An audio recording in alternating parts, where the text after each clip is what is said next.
Hi and welcome to this very, very special live stream. Hi and welcome to the F8 Keynote live stream. And I'm not doing this alone. I'm here with Martin Lamy, Martin SweViver. SweViver, how are you doing? Hi, man. I'm doing great. And you? How are you doing, guys? I'm doing really well. I'm very excited about this, and of course, very excited about this stream as well. So, wow, what a day! Yeah, it's most probably going to Yep. become a very exciting day for all of us. Like most probably, the Oculus Quest and the Rift S are going to launch, or at least we're going to hear like when exactly we will be able to buy the thing. So, Martin, what do you think? Are we going to be able to buy the devices today, or are we going to only be able to pre-order them? I'm quite sure we're gonna get the pre-orders available today because Microsoft actually had them available a few hours ago Oh, already. really? No kidding. Yeah, they screwed up. Oh Yeah, no. there's an article at the Upload VR, I think. They were talking about that. Yeah, so yeah, it was already available in the United States at least, but they removed it, so the link is gone, and yeah. So yeah, I'm sure they are prepared for that. Wow. So So it's gonna okay. be exciting. All right. But you were able to pre-order on the Microsoft website. Yeah, sure. Wow. That is Yeah, I didn't because it's not including, as far as I know. So through Microsoft, I would have to import it and stuff. So, all yeah, right. All right. seriously. Okay. Wow. Yeah. So but we are gonna order it today, right? Yeah, of course. I mean, of course, we're going to order it today. I mean, if the pre-order is going to go live today, but yeah, I also think that the pre-order is going to go live today, and yeah, I will pre-order both devices, the Oculus Quest and the Rift S. What about you, Martin? Look at me. I'm fanboying Oh, today. you are an Oculus fanboy, man. I Yeah, always knew it, only man. I today. always knew it, Martin. Yeah. I'm gonna try to hide it. Maybe I should do some. Is that better? Yeah, that's good too, man. You can like probably simply switch depending on the announcement. You can switch the T-shirts. Oh, you get it all, man. Okay, not today, maybe. You get it all. Oh my goodness, that's so funny. Yeah. Yeah, right. So wow. Again, back to the question. Are you going to pre-order both the Oculus Quest and the Rift S?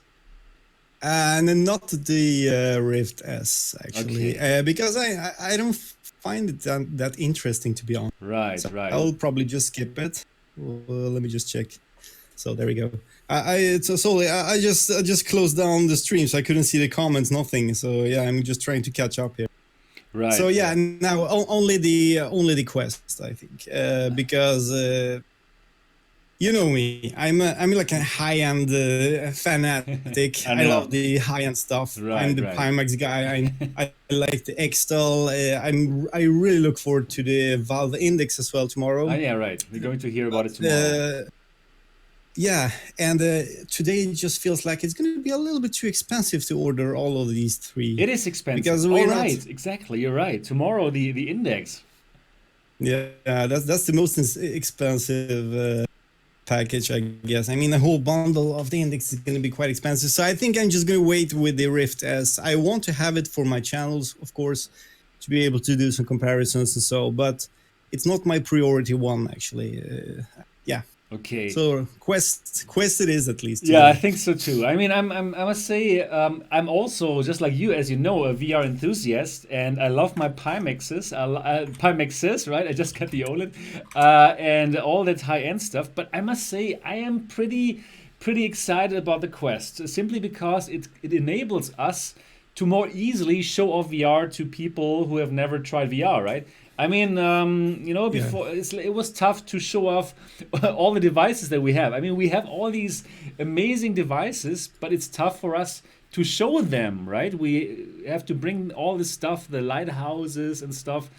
So I think it's going to be much better. I must say, Just getting a I call. only. But Oh, I'm I not think going to take it now. Oculus is calling, telling you that you don't have to. They're gonna send it. Unfortunately, they don't gonna send it to me. So All right.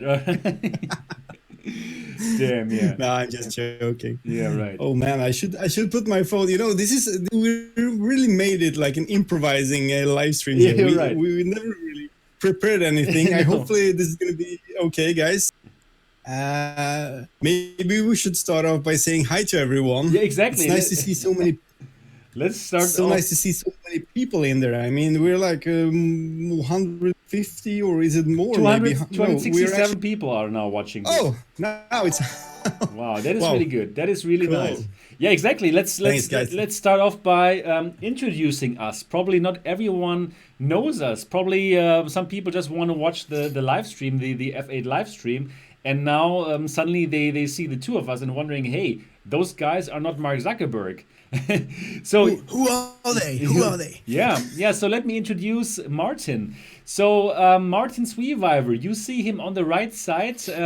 Name is Martin Lamy, and he's actually like one of my personal favorite YouTubers, VR YouTubers, an absolute VR enthusiast.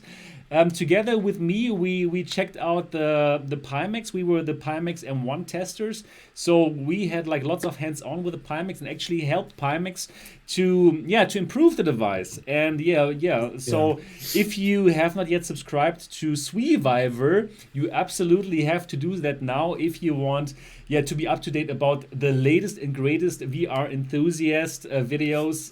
Martin is showing them off, so definitely check out YouTube for SweViver. Thanks. And now you have to I introduce hope me. you will. And of course, you have to subscribe to MRTV. That I mean, that's obvious, right? I don't need to even say that. Okay, good. Then let me introduce myself. This channel is very, very good, and I think that everything should be said like this. Yeah, cool. Yeah, right. So so we're going to discuss now about all the headsets that are coming up. Of course, we're going to talk about the Quest, and we're going to talk about the Rift S, because it's all about these two headsets today.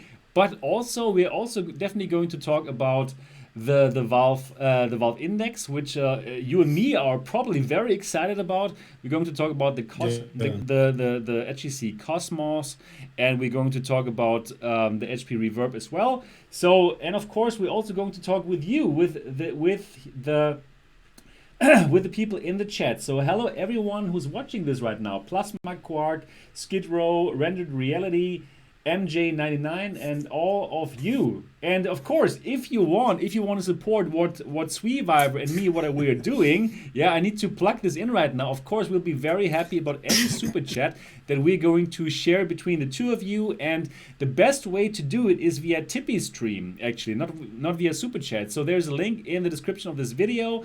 You simply have to copy the URL, and then you can send us your donation, and from that donation we can keep more than if you would send it via super chat. We can keep like I think like 92%, whereas if you send it over via super chat we can only keep 70%, and we got to share this between the two of us, and then we still have to give our governments like lots of it via taxes. So if you would donate via Tippy Stream, definitely that would be the way to go. Right. Hello everyone. I was just reading the comments here.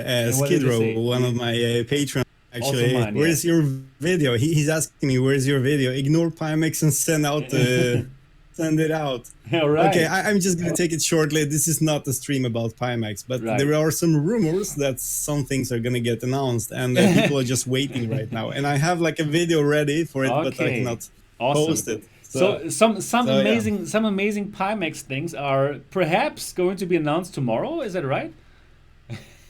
It should have been today. I don't know. We'll see. Really? There are some people talking about it at least. So I cannot disclose anything, unfortunately. Me neither. But I think. Yeah. But Martin, I got some documents here on my computer which say that the embargo is until tomorrow. Oh, okay. Yeah. So they just moved it to 1st of May. So 1st of May we're going to see some nice announcement. All right. Thanks guys for covering this very special day, says Niall. Thank you so much for your contribution, Niall. Very much appreciated. That's amazing.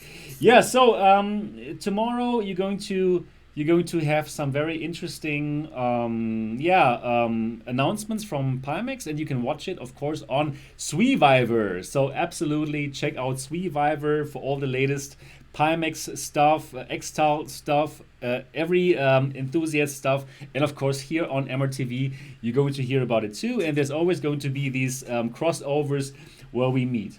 Yeah, 295 people are watching this live stream. Dear people watching this live stream, we would be very happy if you would share the URL of this live stream so more people can watch this live stream. So if you would share this video right now, that would be amazing. So we can probably get to 500. And so 500 people can watch this together with us. That would be amazing. So copy that stream and send it to your friends, send it to your Twitter, send it to your Facebook and Instagrams or whatever you do, so more people can watch the live stream together with us, and we can discuss what actually is going on with the F8 and watch the F8 together. And I believe it's going to be amazing. Sheldon Cooper, thank you. Bazinga, I love you, Sheldon. Love you too. Amazing. Oh, we have made the 300 people. We have just crossed the 300 people watching this live stream. Man, it's actually, I think that's my personal record. That's amazing. So people, please keep on sharing this. And we would be very glad. All right. How about we start to talk about the headsets, Martin? Yes. So the Pimax, the Quest, I guess. I think Quest is the main event here, right? Yeah, I mean, most of the people are expecting the Quest more than the Rift S. Okay, so let's ask the Rift people. S has exactly everyone who is expecting the Quest S, the Quest more than the Rift S. Please say yes now. If you are here because you are looking forward to the Quest instead of the Rift S, please say yes now. Say yes in the chat. So that would be great, and let's see what the people are saying. So yes. Oh, and I got a lot of yes. Oh. There's a lot of yes coming. Yeah, of course. Yeah. So I think people are. We have a no actually. We have one no. Wow. Okay, now they're coming. Yes, the yeses are coming. There's only one, Sico de Vries, who says no. Yes, but both. I think we have like 5 or 6 no's. Oh, really? Lightbringer. We have a Tech Dad. Let's see what El Santo. Let's see what they want. Those other guys. Wow. Yeah. So Hector Valentine. Man, there's a lot of no. Actually, I was noting that. That's cool. I mean, yeah. Wow. Yeah, there are some. You're right. Yeah. Wow. I think the problem here with the Rift S is that it fell into the shadow of the Valve Index, don't you think? Right. I think so. Like, there's too much of everything else right now in terms of PC VR, and it's really difficult to break into that crowd at the moment, especially while people do not know what the index is about. Really, I mean, we don't know the specs yet, as far as I know. Yeah, so that's a problem. You're right. You're right, and you know what? I think Valve did a great job on stealing the thunder. Just like you said, first they stole the thunder with the Rift S, so they didn't go to GDC. They let Oculus do the Rift S announcement, and then like a couple of days later, they came out with their index, and then suddenly nobody was talking anymore about the Rift S, right? And now, actually, they made it so geniusly again. So today we're going to talk about Rift S and everything, right? But tomorrow there's going to be the Valve Index announcement, and then, well, what are we going to talk about? Most probably we're going to talk about most probably. Yeah, we're going to talk about the Valve Index, and then we're not going to talk about the Rift S and the Quest anymore. Anyways. So I think I agree. Most people are waiting for the Oculus Quest. So let's start to talk about the Oculus Quest.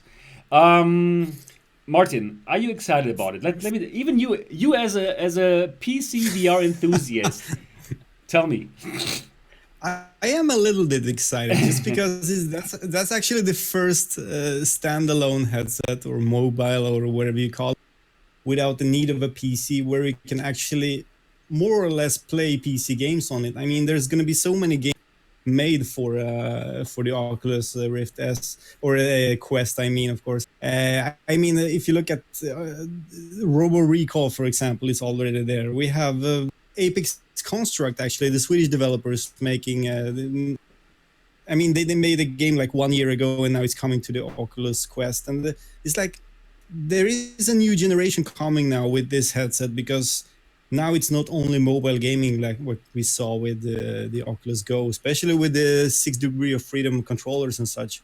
So yeah, and for the price as well, I mean, $399, or is it like 450 or something in Europe? I think it was, right? In Europe is 449 euros. Yeah, Exactly, yeah. yeah. Right, it's still I a mean, good it's still price. a great price. It's still a great price for a standalone unit, anything else basically. Right, So yeah, I mean, it's a the deal. How do you say? It's a game changer in a certain way.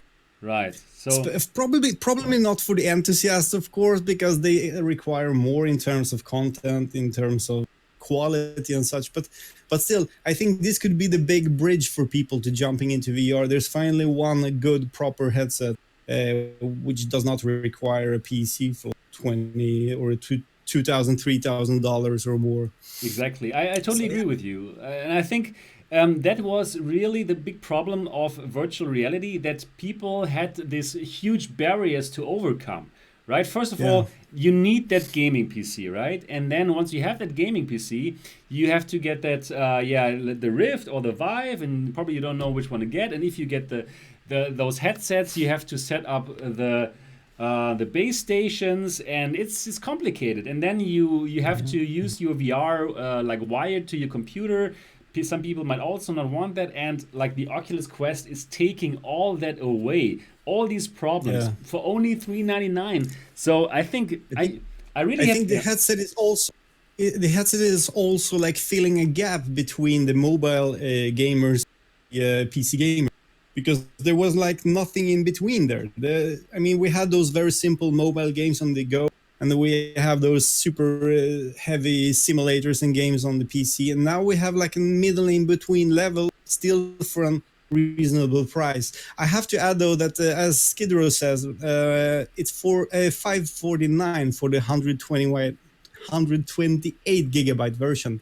But I wonder who needs 128 gigabyte for mobile. well, probably Do you think it's YouTubers. going to be necessary? Do you think it's going to be necessary? I Because think, personally, I'm actually thinking about going for the 64 gigabyte right, only.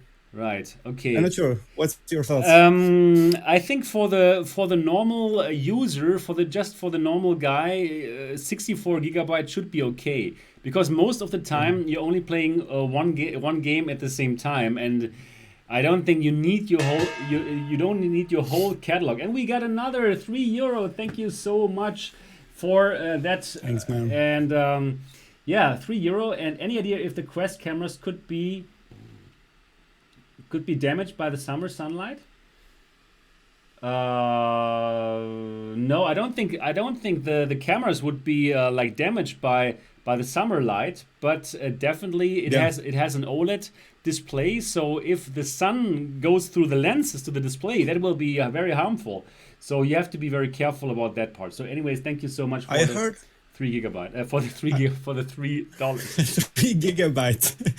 3 gigabyte We of just got dollars. some space. Thanks. We need free space. Yeah. No, about Oculus Quest and being outside. As far as I know, the sensors are very sensitive to the sun. Right, right. So it doesn't look like you're going to be able to run around Exactly. on a open yard in the middle of the sun and just play around. I'm not sure. It's probably like interfering in some way. I've been reading about that a few times Me already. too, and actually, I have heard from sources that I cannot unveil here, who already have the Quest. They say that you cannot play outside, so that's unfortunate. That is truly unfortunate. So no playing. Indigo Silverbell. No. Oh, sorry for interrupting. Indigo Silverbell just says the Oculus Quest will basically be the Xbox or PlayStation of VR gaming, lower Yeah. bar entry, but also lower performance. That's right. true, actually. That makes sense, and they're kind of like selling it like a Yeah. gaming console. So this is going to stand next to the PlayStation 4 in your Best Buys, and I don't know what are the names of the stores in Sweden where you can buy this stuff. So in Germany it's called MediaMarkt and Saturn and We have those German media marks as well, but really? well, yeah, but they're like going into bankruptcies here in Sweden soon, I think, Really? because we have like Elgiganten, we Okay, have you have your own NetOnNet, we have a Okay. lot of Webhallen, Okay. Komplett. There's so many of them. So yeah, it's too many stores, but there's like the same prices everywhere, so it doesn't really matter most of the time where you order from, to be honest. Except All for right. Media Market, because it's always more expensive. Probably it's because it's German. Yeah, we're very expensive, but the beer is very cheap here. Okay, we Oh, have yeah. another €3. Yeah. Thank you so much. What is it, Brandon? I cannot read the whole thing here, unfortunately. I mentioned on press embargo for the Quest. Yeah. Yes, the embargo is still on. The embargo is still on for another. Oh, I think I cannot say the exact time. So yeah, the embargo is still on. The press embargo for the Oculus Quest. Yeah. So yeah, I got these sources who already have the Quest, as I mentioned, and based on respect to these sources, I cannot say what I know. So basically, I know everything's gonna happen already, but I cannot talk about it. Right. So You just said it. yeah, right. So the embargo, right. So it's not the embargo is still on. Anyways, yes. Yeah. So the Oculus Quest, yeah, it's being marketed as a game console, and I think it makes lots of sense. I think it makes lots of sense. It's gonna stand Yeah, next to the PlayStation 4 in all these shops. And yeah, people are going to pick it up. People who are interested in VR, but before never wanted to get it because, well, they don't have a gaming PC or they don't know what to do. So everything is in one package. They can play Beat Saber. I know that you, Martin, are not the biggest fan of the game, but lots of people really love it. You don't know what's the hot thing about it, I know, but I know. I'm fully aware of the fact that that game is awesome, but it's just not my thing. Okay, I got it. You're more I never into. really got into it. I know. I know. Like when the game was coming out, I was sending you the free key, and I wanted you to play it. You didn't even touch it, man. No. Oh, that was so fun. Oh man, I feel so stupid about it. Yeah.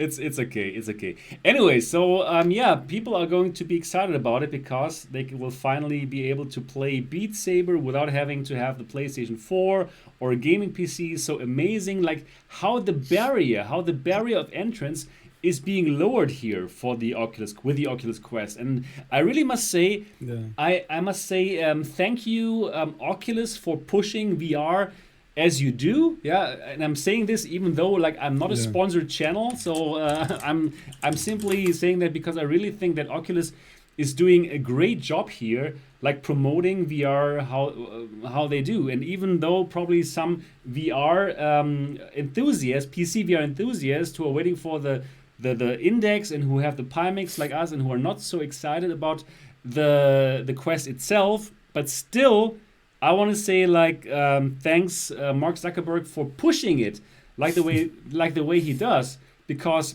I think because of the Oculus. I'm sure he's Quest, here listening. Yeah, he's here. He's watching this stream right now and like, oh, okay. In 1 hour I'm going to be on stage. Let's watch Martin and Sebastian first. Let's see what they have to say. So Mark, I saw my t-shirts. Yeah, right. Mark, thank you for doing this. And for pushing VR, and it's cool, and I'm looking forward for the Quest a lot. So about the 64 gigabyte and 128 gigabyte, I think for the normal person 64 gigabyte should be okay. Yeah, definitely. Right? I think personally I'm gonna order the 64 only just because I need to save up for all the other stuff You're coming. right. You're right. But, oh my god. But basically I'm actually, I have so many hard drives on my PC. But I still tend to like uninstall games that I'm not playing. I'm never like keeping games in my library. So I have like maximum like 15, 20 games installed. Yeah. Really? But I'm not. But you have sure like why. You must have like so many terabytes of storage, man. As I know you. Yeah, it's like 14 or 15 terabytes of storage. Yeah, but the thing is, I think I'm the old school guy where everything has to be clean on the PC. It's like there's like no unnecessary folders and shit installed on the. Wow, that's amazing though. And, yeah, it's also on my smartphone. I have like I think I have like 64 gigabyte, and I hardly ever fill it up. Really? There's always a lot of space left on it. Okay, yeah, then it makes sense. Then it makes perfectly sense that you don't need the 128 gigabyte version. But Yeah, yeah, it's good. especially, and also, I mean, I have to just add that. I mean, it's going to be Oculus Home. I haven't tried the Oculus Quest. I don't even know how the but I'm just assuming it's going to be the Oculus Home and where you can just install all the games. I Yeah, mean, right. you It is something like so that. easy to install. Yeah, so it's so easy to install and uninstall, just like one click and you're done in a few moments, unless you have a very slow internet connection, of course. But I mean, it's so easy. At home, for example, I have 600 megabit download speed. It's much less up than, but downlink is fast. So it's like if I need to download the Fallout 4 again or something like 25 gigabytes, it takes me like 5 minutes. So Okay, that's yeah, why that's it's. good. I think for and those games on the Oculus Quest are probably going to be quite small. You're right. You're right. I would like expect maybe like 1-2 gigabytes or something. Yeah. Everything is like downscaled for Right. mobile use, of So you course. know what? So I would really like to know what our audience actually is going to buy. Are you going to buy the 64 gigabyte version, or are you going to buy the 128 gigabyte version? Please write it into the chat right yeah, now. Write 64 or write 128. I just want to get a feeling what actually our audience, the 367 people, wow, who are watching this, are going to wow, buy. So gaming is still live. Hi Rich, how are you thanks, doing? guys. Good to have you here. 64. So Skid Row none. Skid Row doesn't Wow, want. that's a mixed bag actually. There's like Really? half of them are 64, half of Wow. them are 28. Yeah. But I think it's more 64 actually. I think I see more 128 though. Probably it's because you want to get the 64 and I want to get the 128 version. I'm And not trying to convince you to go with 4, guys. It's just personal for me. The thing is that I'm gonna use the headset mostly for the channel and also occasionally maybe when I travel somewhere. But I doubt that I will ever use it much at home here because there's so much better stuff at home. So right. that's why I'm not the super enthusiastic one. Okay. But yeah, I see the purpose of it. I can see how good it's gonna be. Of course, it's for its purpose. It's gonna be perfect. Yes. Right. So somebody was asking, are we going to lose performance if we go for the 128 gigabyte version? And the I answer don't. is no. I don't think that you're going to have Definitely. no. You just have more. You have just have more storage. So it's not going to be Yeah, I mean it's slower not. because it has to No, carry it's more not RAM gigabyte. memory. Yeah, exactly right. Yeah, So it's only storage, it's of only course. storage. It's only storage. So you have exactly the same RAM and everything's the same. So no worries. You can go for the Yeah. 64 or 228 gigabyte version, and yeah, you will be fine. Yeah, and that's going So to yeah. what do you think about the specs? We have talked about it All before right, in your previous live stream. right, What do you think about the specs of the resolution, the right. especially? That's a good question. I mean, Yes, what's your take on this? right. So the Oculus Quest, for all of you who don't know it yet, it's running on a Snapdragon 835. That is like a 2-year-old SoC. That I think it was used in the Samsung Galaxy S7 perhaps. So it's not new. It is kind of old. And thank you so much, Gaming is Still Live. What are Thanks, man. gaming still? What are the odds of HMU today release? Well, we'll Very find out. good odds. We'll find out very soon. Or the odds are going to be very low, of course, because that's a very high risk. It's going to happen today. So, The odds are or high chance. according to the leaks from Best Buy. The odds are really low actually that we're going to see it, because I'm not sure if you saw that, Martin. There were like some leaks from a Best Buy employee who said like, okay, we don't even have the Rift S, we don't have the Quest S here on inventory. So the odds are really, really low that people can buy it today. Anyways, let's keep on talking about. Yeah. Oh, you mean like that? I thought like just of course, and then get it from Oculus or something. Yeah. No. Because Anyways, yeah, I mean, I don't think any stores are gonna have it like today or tomorrow. But I most likely we will be able to on the Oculus store. yeah, At we will least, be so. able to pre-order. I believe so too. Anyways, yeah, let's start to talk about the specs of the Oculus Quest. So the SoC is a Snapdragon 835, which is like a 2-year-old SoC. So it's really not up to snuff as compared to what we have right now in our phones. Then about about the display. It is the same display that's in the Samsung Odyssey that you also have, and that we both have, and that we both like. I think both of us, we like the display, right? Yeah, sure. It's pretty good, and yeah, and we have the inside-out tracking with 4 cameras. So let me first tell you what I think about the SoC, the Snapdragon 835. So yes, I understand it's not the latest one. It's just like they had to go for an SoC that is cheap and that is still capable in order to make this price go to $399. And that's why they went for a 2-year-old SoC that, in their opinion, still is good enough to play the game that they want to play. And well, I played some games on the device. I played like Beat Saber, and I played Journey of the Gods, which is something like a Zelda game. And the graphics are okay. So yes, they are of course not the same like what we get from our GTX 2080 Ti in your case, or in my case, the 1080 Ti. It's not comparable at all. But in my opinion, you don't actually need these super high fidelity graphics in order to have fun in VR, right? It's super hot. It doesn't look great, right? But still, it's an amazing game. Beat Saber, it doesn't look great, but it's still an amazing game. And also lots of other games where I believe you don't need the most amazing graphics in order to make the game shine and to have fun in VR and to have this feeling of being there, right? Like Rec Room, for example. Rec Room doesn't have the most amazing graphics, but it's just like so fun to hang out with your friends in virtual reality and enjoy it. So in my opinion, it's totally fine for me to have the Snapdragon 835 inside there, and yeah, don't have the best graphical fidelity, but still enjoy it. By the way, we have 404 people watching this. Hello, 404 people watching this. This is amazing. Thanks, guys.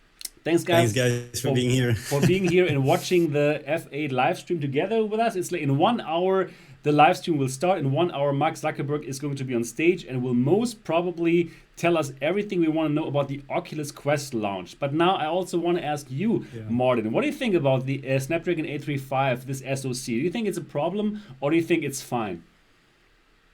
Hopefully it's not going to get too hot, at least, because some of the Snapdragons has passed, but hopefully it's going to be fine for this unit. I mean they have probably tested it enough to be sure it's not going to be too hot.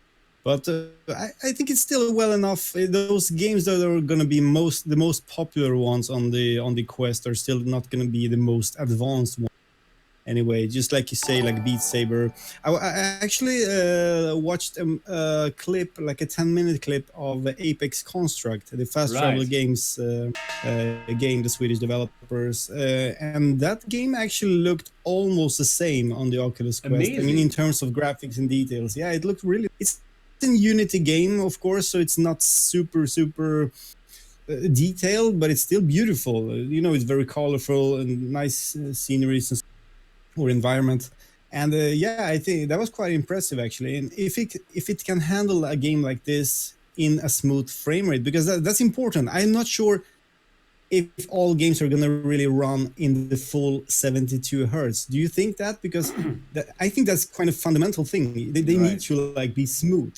Right. We cannot have like a mobile device with stutters. That's gonna like people are just gonna jump off VR right away if they see, especially in the first experience. Yeah, right. So that's a very good question. First of all, thank you so much for DK Next for your €5. Thank you so much for your support, Dennis. Yeah, right. So 72 frames per second should be good enough for most of us, I believe. I mean, right? That should be good.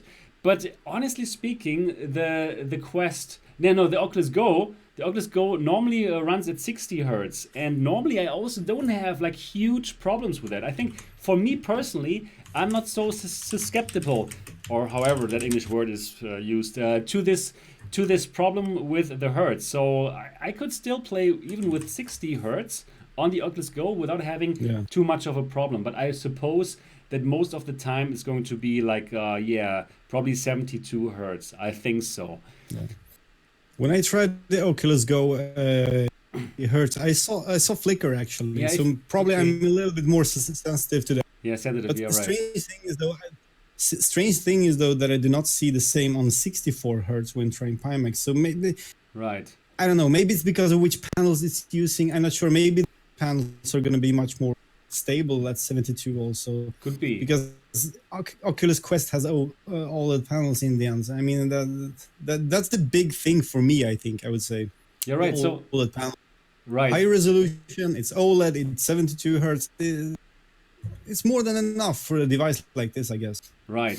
So, right. I think actually, I think that the display is really nice. So I have it on the Samsung Odyssey, just like you, and on the Vive Pro. So it is good because it's OLED. So you have very nice blacks. The blacks look really beautiful, and also in terms of screen door effect, you can still see it if you really want to. If you really look like very closely to the screen, yes, you can see the screen door effect, but it's like neglectable. It's like really not a big problem. What do you think about the screen door effect for the Samsung Odyssey, which has the same display like the Oculus Quest?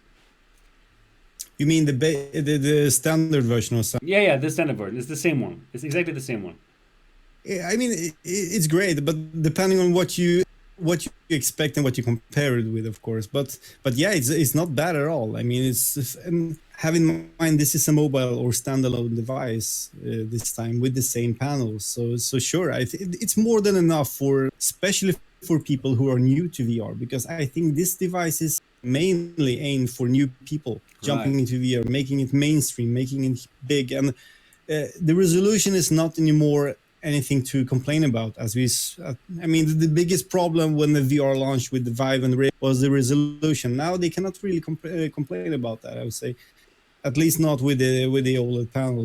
Right. And yeah, so sure, definitely nothing I would be disappointed about. Right.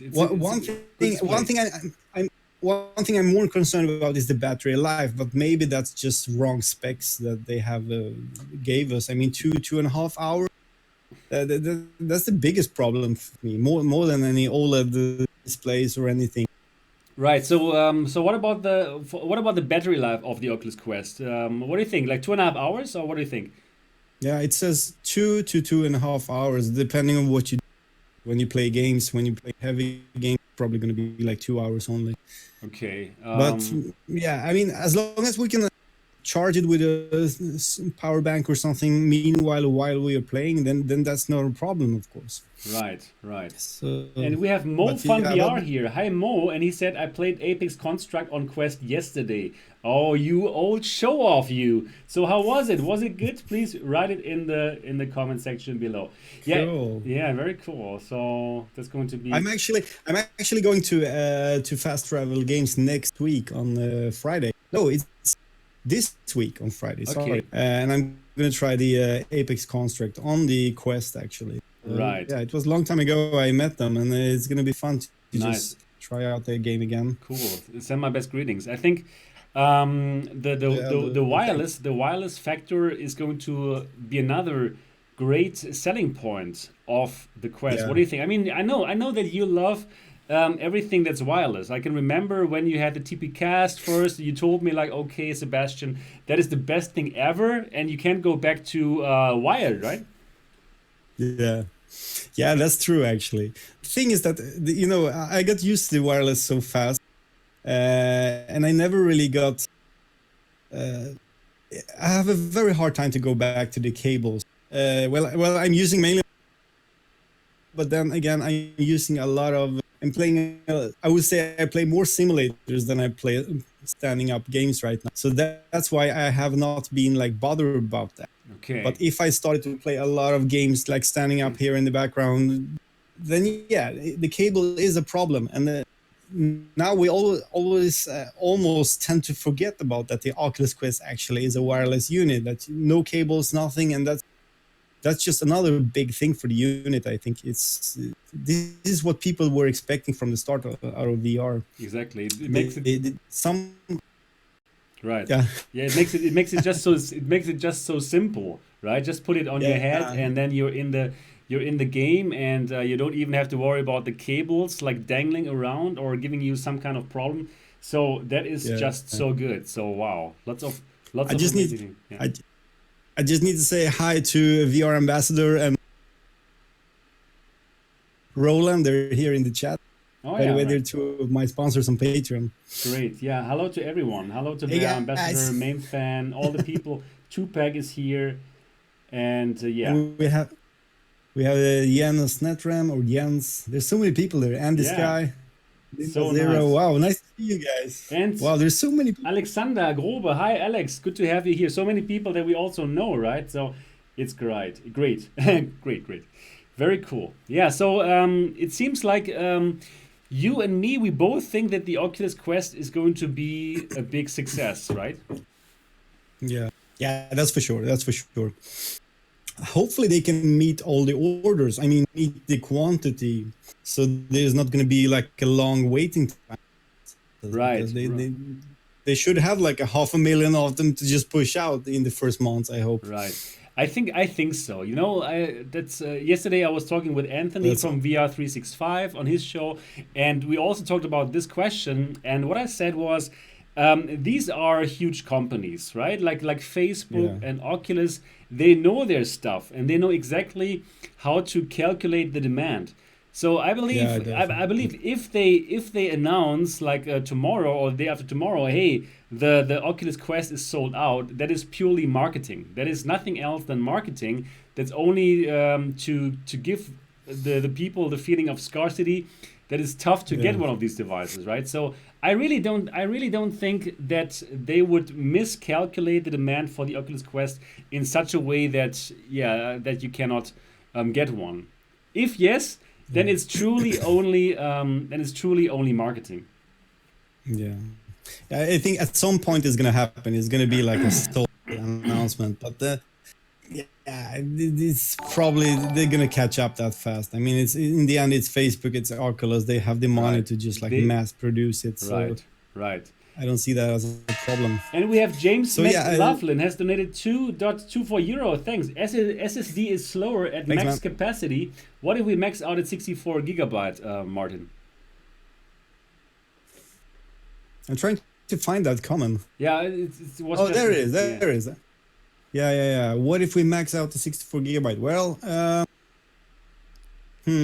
that's a good question actually, because indeed the SSD drive low, the more you fill them up. Right, but I So don't yeah, think that's going to be a problem anyways. I don't think that is going to be like something that you can feel in VR that suddenly it will take like seconds longer to load. It's probably going to be in the milliseconds area, and I don't think anybody is going to pick that up, that problem.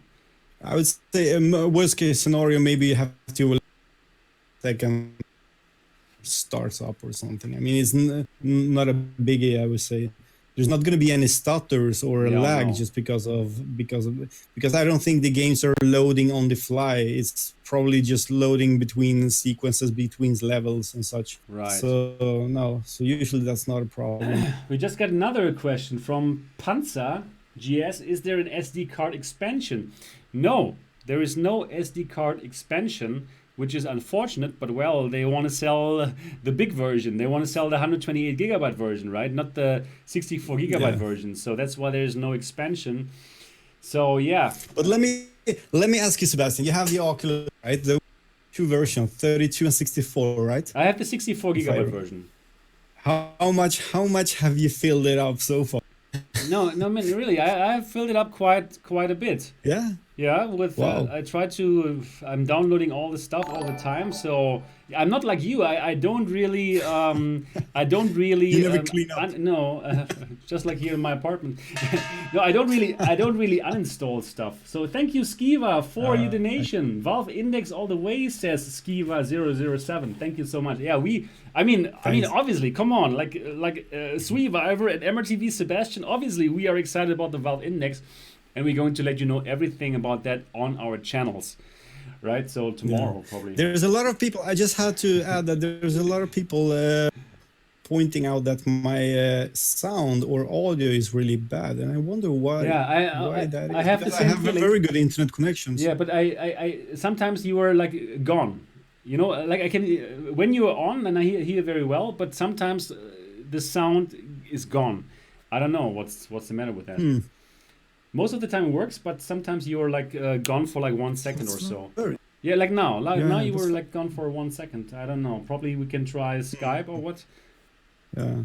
But I'm now sorry for that, guys. I have no idea Yeah, because I have like quite a fast connection. I have like 60 megabit upload, so it should be like more than enough for everything. yeah. There's like I never have any internet issues here at home, so maybe it's just my computer, but I don't know. my i9 processor. Could be or mine. I don't know. I'm not Anyways, but sure. I think I don't know. overall it's okay. I think most of the people, right? You can Hope hear us well, right? It's good enough just to follow the conversation. I think. If yes, say maybe yes. we should do something else, and we're using Discord time for the stream, and I'm not sure if Discord really has good quality audio. To Okay, be you honest. want to try? You want to switch to Skype now? No. I think that we're just gonna set up people. I mean, come on. Right. No. It's going to take too long. But for the next time, maybe. Next time. Yeah, we have to definitely improve that. Yeah, right. Okay, so we both. It's not the internet. It's SweViver. Keith says. It's me. It's my fault. Thanks, man. Damn, it's SweViver. Blame it on me. Oh no. Yeah, good. Anyways, yeah. So definitely very exciting. The Oculus Quest, we're going to get it. 64 or 128 gigabyte version is still in the talks. Yeah, somebody was saying, yeah, I need so much space for movies. And yeah, there's some truth about it. We have Netflix. I have like 6 different streaming services here in Sweden. Right. And it's like I never download anything. I don't know. I stopped pirating movies for like many years ago. Yeah, of course. Yeah, right. But probably they're talking about the adult entertainment. So probably then sometimes you will still download it. I don't know. You can also stream that though. Yeah. Anyway, so definitely. Sure. Yeah, cool. Oculus Quest. I think Oculus Quest. We have talked most of the topics that we can talk about the Quest. Lots of games coming out for it. People are excited. Game dev studios want to support the device with their games. So yeah, it looks good. It seems like this could be one device that really opens the door for lots of people in VR. Yeah, definitely. Oh, this is good. Somebody's asking, Elol. Hello, Elol. Do you think RiftCat will work with 6 degrees of freedom? Oh, that's a good question. So the question is probably if we can play the Steam VR games somehow using RiftCat. What do you think? I remember John Carmack mentioning that it is possible. He's not sure if it's going to be implemented from start, but it is possible to stream over to the device, so we can play Steam VR games through it. I mean, streaming. And I mean, why not? They can probably make it. The problem is if they really want, because if they allow people to play Steam VR games, what happens really to the Oculus Store? That's the thing. I mean, Oculus or Facebook wants to sell games on Oculus Store, and I think that there's a barrier there. They want to like close. Right. You're totally right. Not close, but they want to limit people to their platform, of course. Right. So that's why, in my opinion, also they want to push the Oculus Quest more than the Rift S. Because with the Rift S, you can still go to Steam VR, you can still go to Viveport Infinity, perhaps, right? And you don't need to spend your hard-earned bucks on the Oculus Store. But with the Oculus Quest, you are like very beautifully in that walled garden, and you cannot really get out. So probably they don't really want RiftCat to work with it, but probably we can still somehow sideload it. I think it's gonna work. I think they're going to make it happen. I think they're going to like the RiftCat guys. They are really amazing. They are in Poland actually, I think, and they are like very capable, and they're probably going to hack it onto the thing. Hopefully, since definitely.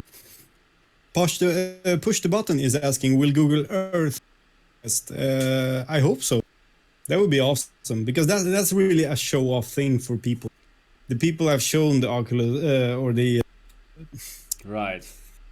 Yeah, the Google Earth. They get amazed about that. And if we can just bring the Oculus Quest to our grandma, whoever, and just show the whole world to them in VR, that's amazing. So I hope. I mean, it shouldn't be that super demanding either, Google Earth, don't you? Do you think it's so demanding? I think it is quite demanding though. I think there's quite Yeah. lots of stuff going on when using Google Earth. So yeah, Google Yeah. Earth was nowhere to be found on the Oculus Go. I think it was because of resource problems. So probably the Quest could make it happen, but not sure.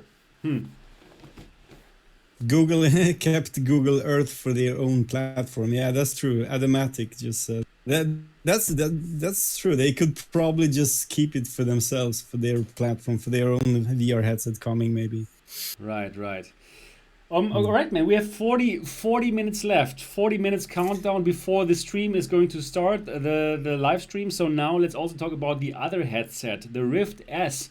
The Rift S that is most probably also going to either launch or be or we'll be able to pre-order it from Oculus.com. So what's your take on the Rift S? Are you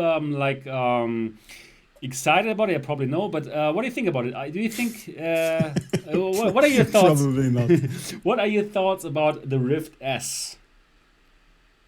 You know, I have not tried the device, so I cannot really judge it. But just looking at the specs, it doesn't really feel.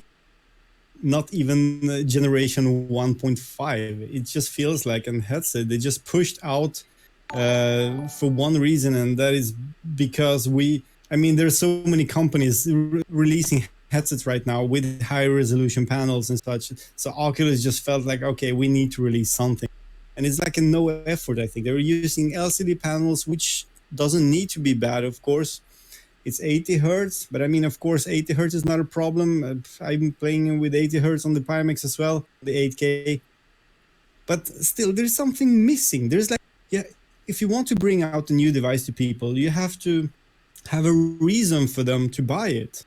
You have to bring a reason for people to spend that money on a headset. Even though it's $400, it's still money. It's a lot of money for a lot of people. For example, for me, I don't feel I can afford all three headsets. And if there's one headset I don't need, that's the Oculus Rift S. It just doesn't fill any gap for me. Got it. If I want something with a 110 degrees field of view just to connect to my PC and play Robo Recall, I can just play with my Samsung Odyssey or any. There's so many headsets out there. It makes sense. So no, it's right. And it's 1440p times 1280. It's not even full-sized panels for the 25. At least if they used some full-sized panels for that unit, full-sized 4040p panels, so we could have a better resolution. Because this is lower than the Samsung Odyssey. It is lower than the Samsung Odyssey, exactly. And it is RGB matrix, right? It is. It's because it is LCD panels, but still, I don't see the point of this device, to be honest. Right. There's why does it even exist? Maybe I'm judging it too hard. I know there's so many people loving Oculus, and of course, if you are a fan, I'm not saying fanboy, but if you are a fan of Oculus, of course they're gonna buy the device because that's not the next gen, but at least half a generation forward. Yeah, in terms of PC VR. Let's say it's a step up from the original Oculus Rift, right? From that very first consumer version, which is plagued by those God rays, which is plagued by not really being so comfortable. I know some Oculus fans will totally disagree with me on this point, but well, for me at least, for me, Sebastian, it's like the headset which I like the least, the Oculus Rift, because of all these problems that it has with the bad lenses and so on and so forth. So if you compare the Rift S, and I've tried it in San Francisco, if you compare the Rift S to the original Rift, then yes, it is way better. And well, not in the blacks really, but it is better. It is a step up, and it's easier to set up. It was sometimes it was a pain in the ass to set up the base stations for the Rift. I always hated those Oculus. There's really a pain in the ass, or if I may say so. You may especially say so. If you have three sensors, it's gonna be keep on saying please move your third sensor 20 centimeters, and in the end you have to skip that guide, and it's just hey, well, screw it. It works anyway, but it's still gonna warn you all the time about those sensors. Right. So yeah, So making it wireless, or not wireless, but the sensors, inside-out tracking. Yeah. Sure, it is. Maybe it's not a step up in terms of tracking reliability, but it's but it's. I have my doubts about the tracking, and tracking has not convinced me any time so far.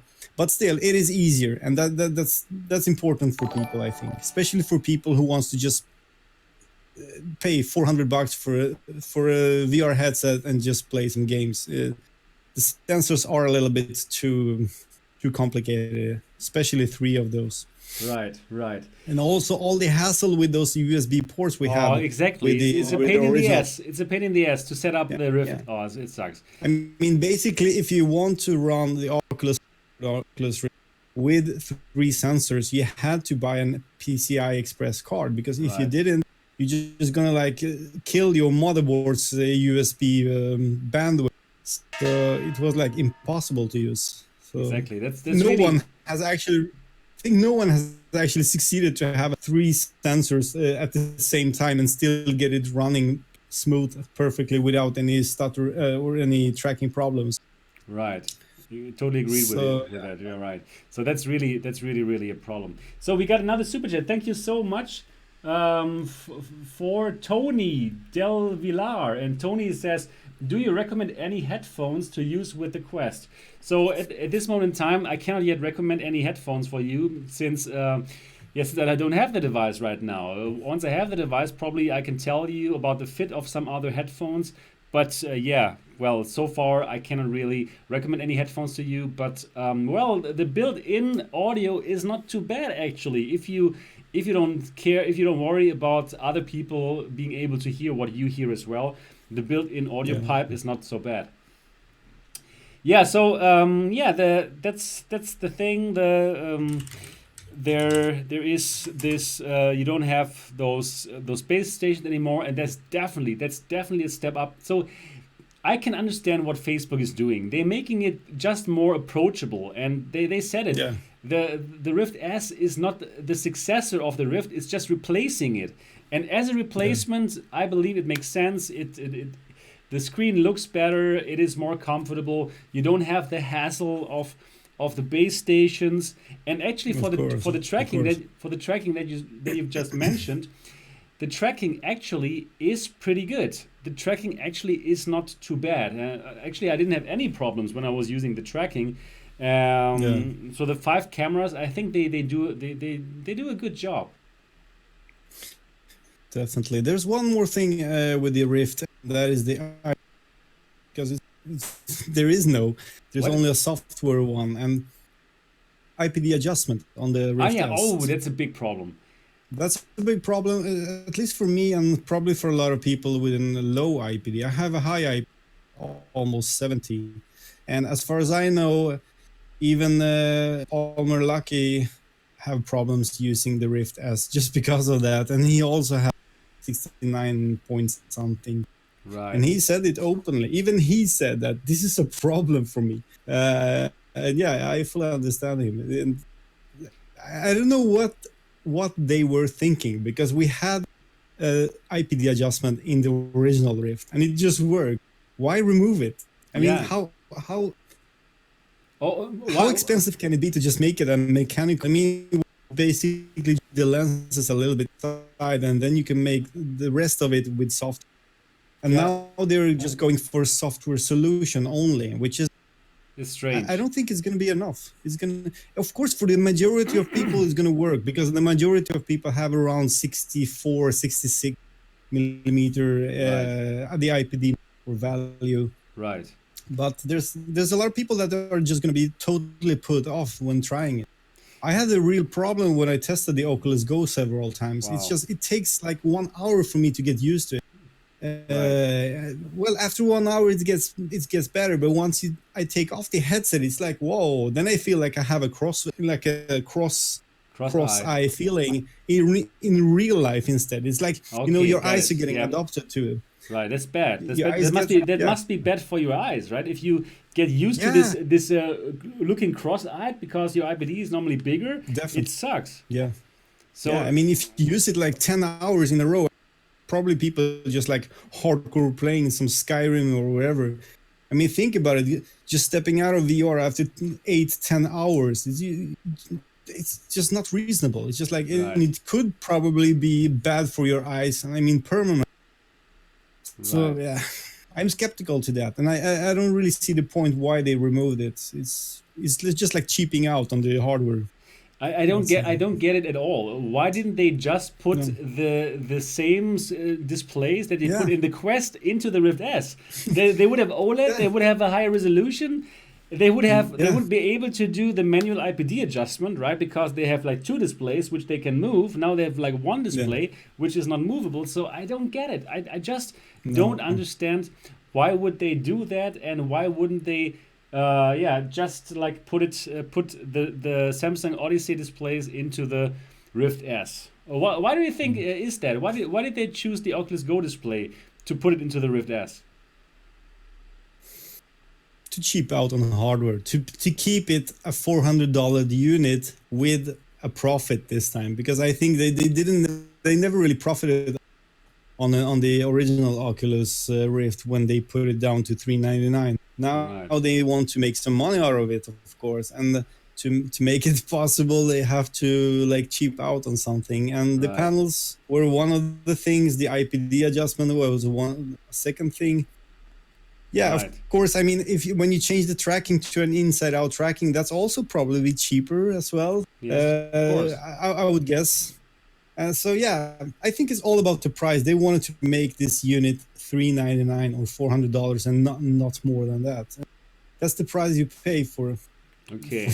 for that limitation of hardware. And it's sad. I think there would be so many enthusiasts, because we have, let's say we have an Oculus Quest now. Well, have from tonight probably. And then we have some other high-end VR headsets, and when we have the HTC Vive Pro and stuff. If Oculus just released a more high-end product, there would be so much more people happy. I think that unit would be a real competitor to the Vive Pro, to the Samsung Odyssey Plus, and the Pimax, or especially the Valve In. Yeah. Now the enthusiasts, the real enthusiasts, they have one headset to look forward to. I mean, a new headset coming out, and that's the Valve Index. It's definitely not the Oculus Rift S. No. I think they have lost a big audience, especially the core audience of Rift or of Oculus. All of the people who backed them in the first Right. place, all the people who were Totally. like supporting them back in the Palmer's Lucky's days. It's just like they screw all them up right now. Totally I just agree. feel like they're like, hey, early adopters, thank you for stepping by. Right. Now, yeah. Right, so totally agreed, man. This is not the Oculus that it was like a couple of years ago. This is now No. Facebook. Like Oculus, it was like really this kind of shop where those enthusiasts like Palmer Luckey and Brandon Aribi, they wanted to bring VR to the masses, right? They were like the hackers. They hacked the Oculus Rift together. And by the way, I can really recommend all of you, 348 people, 84 people who are watching this right now, to read the book, Yeah. like The History of the Future from Harris. It's about the story how Palmer Luckey and how the whole Oculus Rift thing went down. It's an amazing book. It's like super exciting to be able to find out what really went down. So yeah, it's not the Oculus anymore. This is truly Facebook, and you can see it with the Rift S, right? It's not meant for us. It's not meant for the VR enthusiasts. It's meant for bringing VR to the masses. So I can understand it. It makes sense from the business point, from the business standpoint. It makes sense. But for us, for the VR enthusiasts, we're going to Valve. We're going to Pimax. We're going to who else knows what we're going to go to, right? I mean, on the other hand, there are so many competitors now. So sure. Say again, I didn't get it. There are so many competitors already in the high-end market. I mean, Right. we have Pimax with several headsets. We have Valve Index tomorrow. We Right. have probably some other things coming out. We have the HP Reverb also, All which right. is going to compete against them as well, even though it has the narrow field of view. but still, it's yeah. Yeah. I think there is a market for the Rift S, of course. There is probably a market for that. And people But people going to buy it. But yeah, the thing is, like, if you would compare the Samsung Odyssey Plus even against the Rift S, I would say that the Samsung Odyssey Plus wins hands down in nearly everything. So the price, you can get it for $299, which is an unbelievable steal. Then sure. you got this beautiful OLED display, which doesn't have any screen door effect. And the Rift S, let me tell you so much, it does have screen door effect. I've seen it myself. Then you have that OLED display. You have nice blacks on the Samsung Odyssey Plus, which you don't at all have in the Rift S. Yeah, so again, Rift S, no nice blacks. Let me say it very clearly here on this channel. It's like a typical LCD problem, and you don't have IPD adjustment, which you also have with the Samsung Odyssey Plus for $299. So really the only point which the Rift S has going for itself as compared to the Samsung Odyssey Plus is the better tracking and the better controllers. So but is it worth it to pay $100 more for all the disadvantages just to get one advantage? And well, for me, in my opinion, the tracking of the Windows Mixed Reality headsets is not so bad. For me, it's acceptable. Martin, what about you? It has improved a lot. It has improved a lot since a lot of updates. So of course, it is not that bad as it was once before, especially in the beginning. It was really bad back then. Right. But now you can use it. It's not like something they will put you off. Yeah, sure. Yeah, definitely. You see, here, guys, you hear it from like the two biggest VR enthusiasts out on YouTube. We both can use the Windows Mixed Reality tracking, even though we are used to, the lighthouses, right, with our Vives and Pimaxes, which is still the best, right? But both of us are okay with the Windows Mixed Reality tracking, and it could be better, of course, and it will be better probably in the next generation. But for those people who say like, oh, the Windows Mixed Reality tracking is like totally shitty, no. What I don't get is the people complaining about controllers, because just like Jens Netram says, the Windows Mixed Reality controllers are not terrible. I mean, they're not bad in any way, I would say. And they're very durable, actually, because they just work. Right. Compared to my Vive controllers, which actually I've been unscrewing these so many times already. You know, I have opened up them maybe 10, 12 times just to repair the touchpad, to repair the buttons, the tracking overall. Suddenly it just doesn't want to track. You have to open up and just connect some cables inside. Those controls are so bad. Right. So yeah. Exactly. And and also actually it's not bad that you have both. That you have like a thumbstick and also the touchpad. It's pretty cool. It's actually not bad. It's not bad at all. No. Anyways, we're looking forward to the Valve Index controllers, and also we're looking forward to hopefully the Pimax controllers. And that's going to be very exciting. So let's see whenever they come out with that. Hopefully soon. Anyways, so that's that.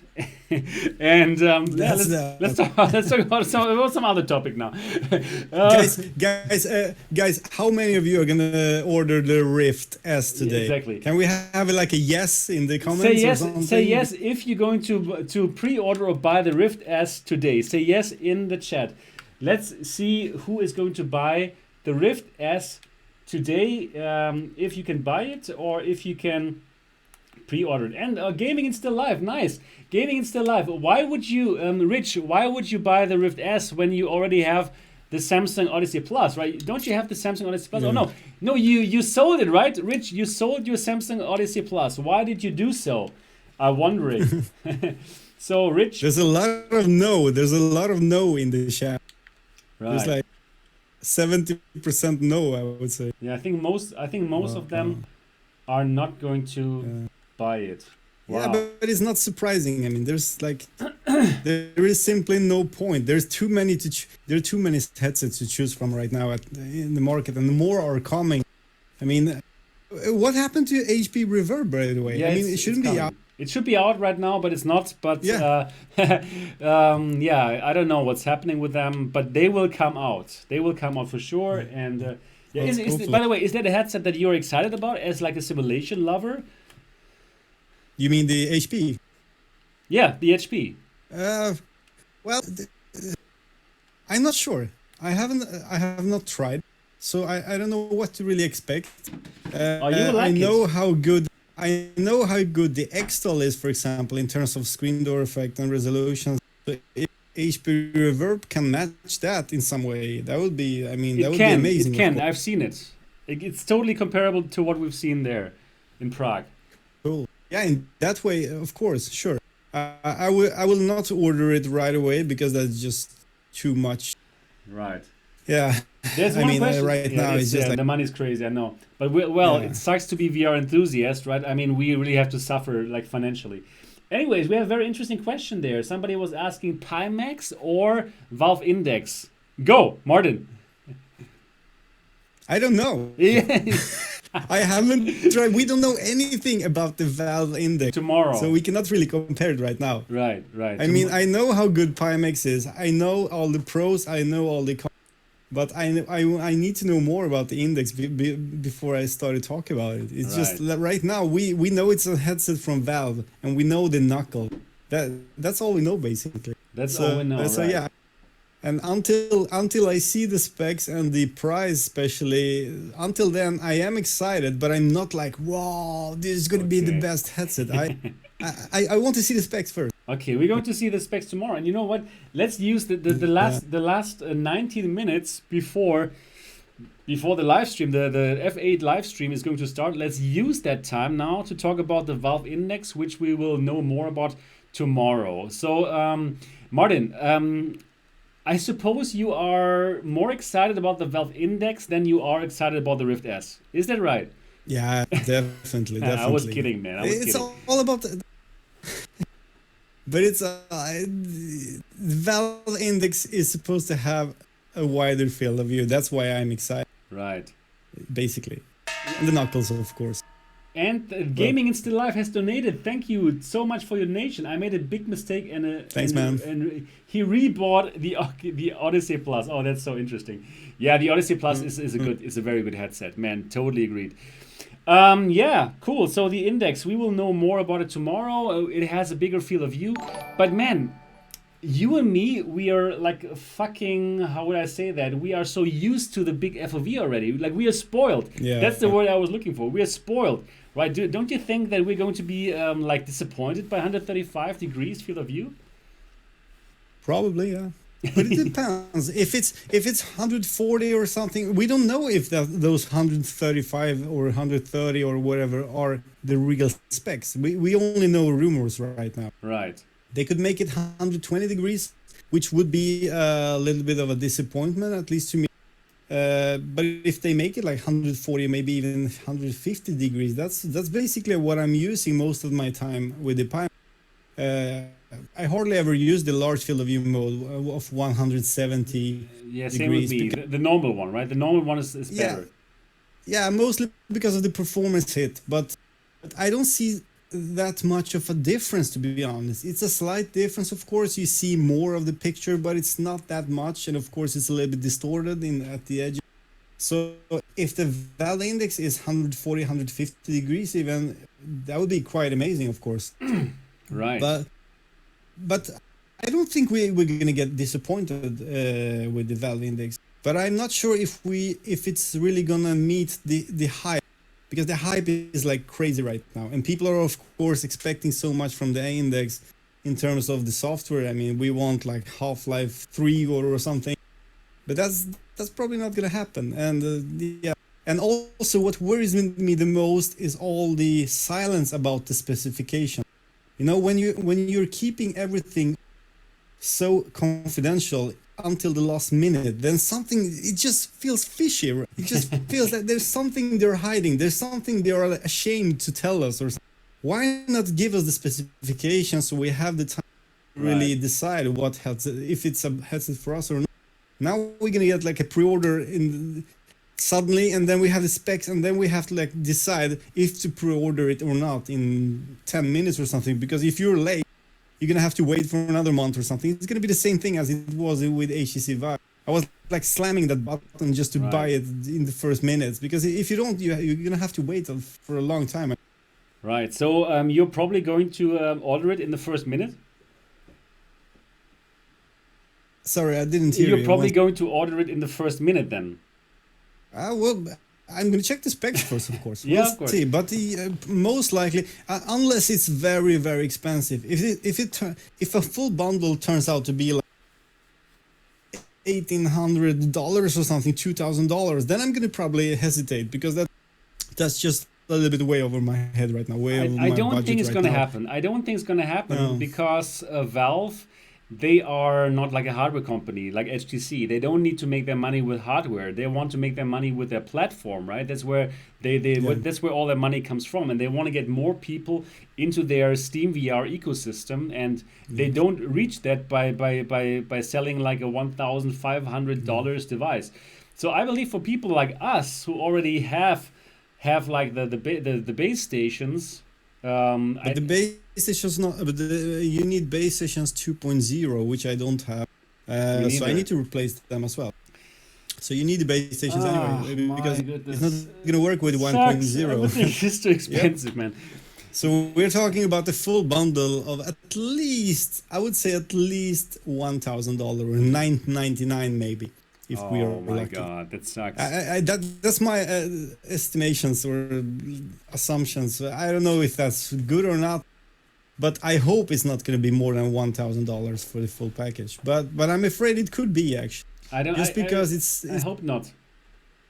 It's Knuckles, and it's those lighthouses are not cheap either. They're actually quite expensive to make even or produce or manufacture. So yeah. You're right. So yeah, it could be a very expensive story tomorrow. I think it will. But today it's going to be more cheaper at least. Yeah, today is going to be $3.99, and we're getting to like the 14-minute marks. In 14 minutes, Mark Zuckerberg is going to start the F8 keynote, and he's going to let us know when and how we're going to be able to buy the Oculus Quest and the Oculus Rift S. So yeah, wow, exciting, getting more and more exciting. Yes. We got to talk about the software. I mean, Okay. in terms of Oculus, Right. What do you expect the most in terms of games from the Quest, especially Quest? Let's skip the Rift S for now, but just the Quest. Which games are you going to play? Which games am I going to play? Well, I'm looking forward to that Star Wars game. It's called like Vader Immortal. So I'm a big fan of Star Wars, and I always wanted to wield the lightsabers in a Star Wars game. So we didn't have a nice Star Wars game until now. So if this could be the one, I believe this could really help to sell the device as well. So for me, it's like I'm looking forward to that. To be able to play Star Wars, and basically that. What about you? Beat Saber. Finally, you can play it everywhere. Finally, Beat Saber all day long. Yeah. I'm gonna make so many videos of Beat Saber. Yeah, now. just playing it everywhere. Like, No, not true. I hope for some good games, but I haven't seen any super interesting for me. But I'm weird. I'm a weird guy sometimes. I happen to like.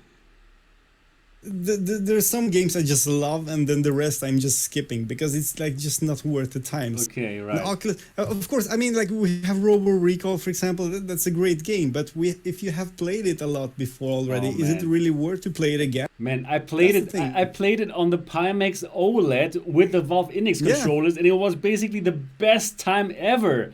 Right? It is awesome. But the problem is now it's going to be downsampled, and now you're going to play it for the 300th time. So we need something new. We need a game that is really engaging. Like I would like to see like those Zelda games on Nintendo or something. That really makes the audience like go crazy. Right. That would be big for the Oculus Quest. But I haven't seen those announcements about any very, very interesting games yet.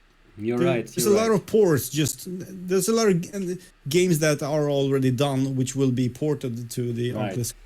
And that's okay. I mean, that's a good start. Yeah, it's a good start. It's great for people who get into VR for the first time, who have not played these games that we have already played for like hours and months and all these games. So it's cool. It's cool that they have like a nice lineup of games. I think 50 plus games or so.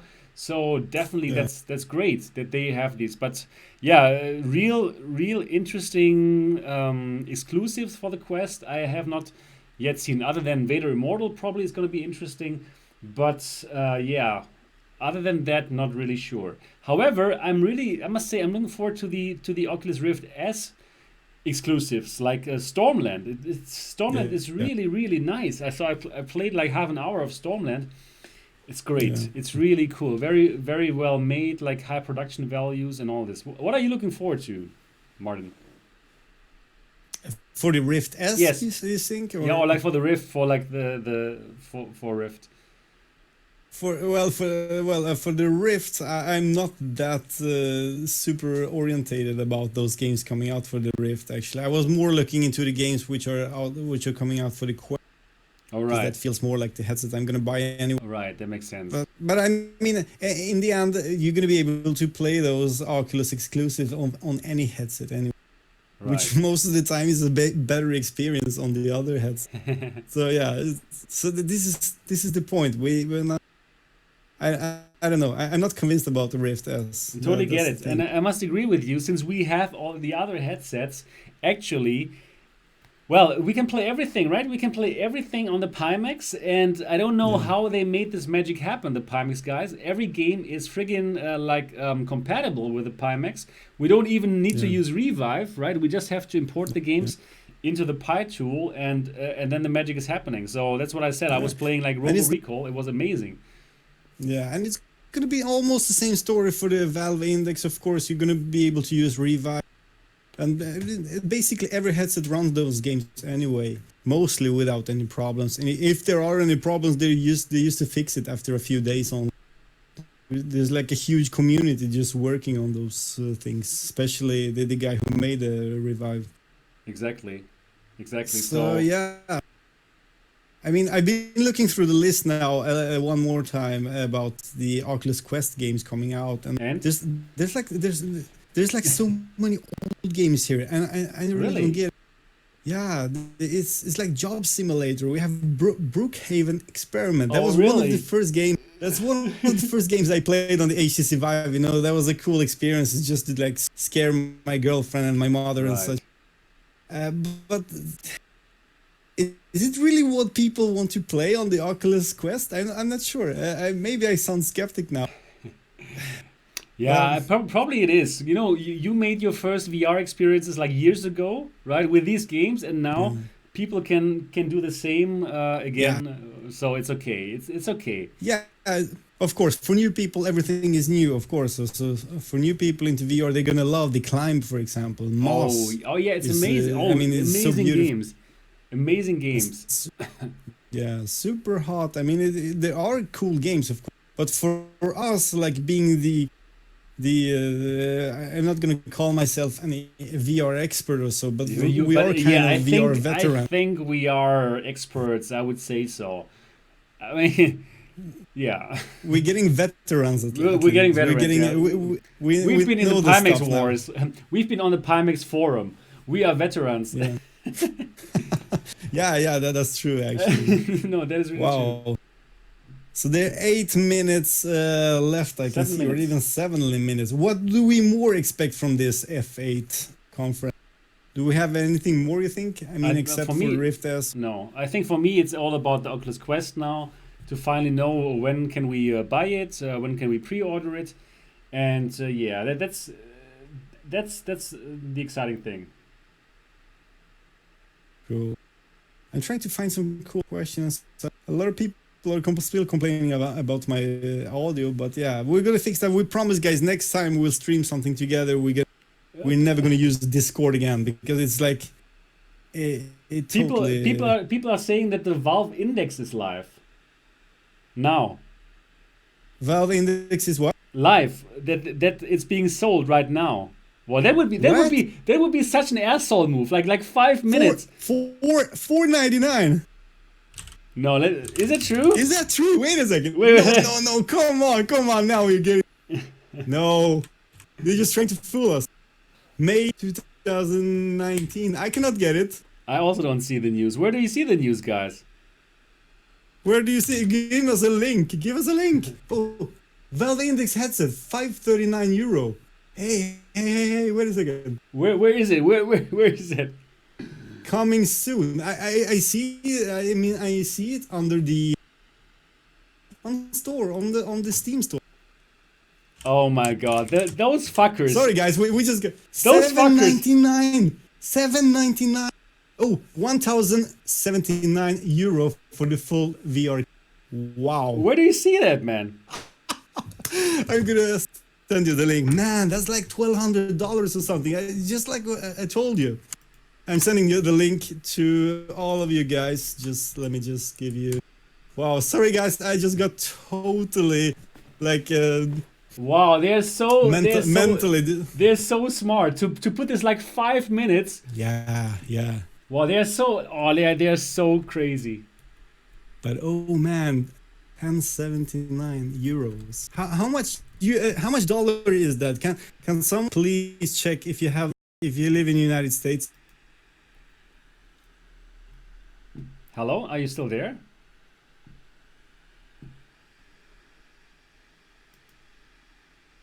I don't hear you anymore. In Europe, of course. Wait, are you still there? Now I got you back. Yeah, sure. So it ships on 28th of June. It includes headset, controllers, and 2 base stations. And the full package is how much again? Say again. 1,079 euro. Wow, that's not cheap.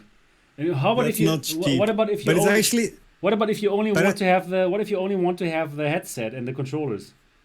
I can just. Wait a second. I have the website is not loading. It's like it went. For me, I can't load it. It's 539 euro only for the headset. If you want with the controllers without the base stations, it's 799. So yeah. Wow. Quite expensive. Now it's getting like very slow. The website is really getting slow now. Wow, this was like more exciting than the Oculus. Yeah, absolutely. Wow. 1,079. Can we pre-order now? Now, soon it says coming soon. So they just brought us the price. Ah, here it is. Now I can see it. Okay, but.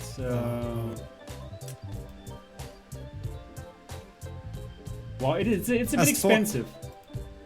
As far as I understand it, you need base stations 2.0 to make this.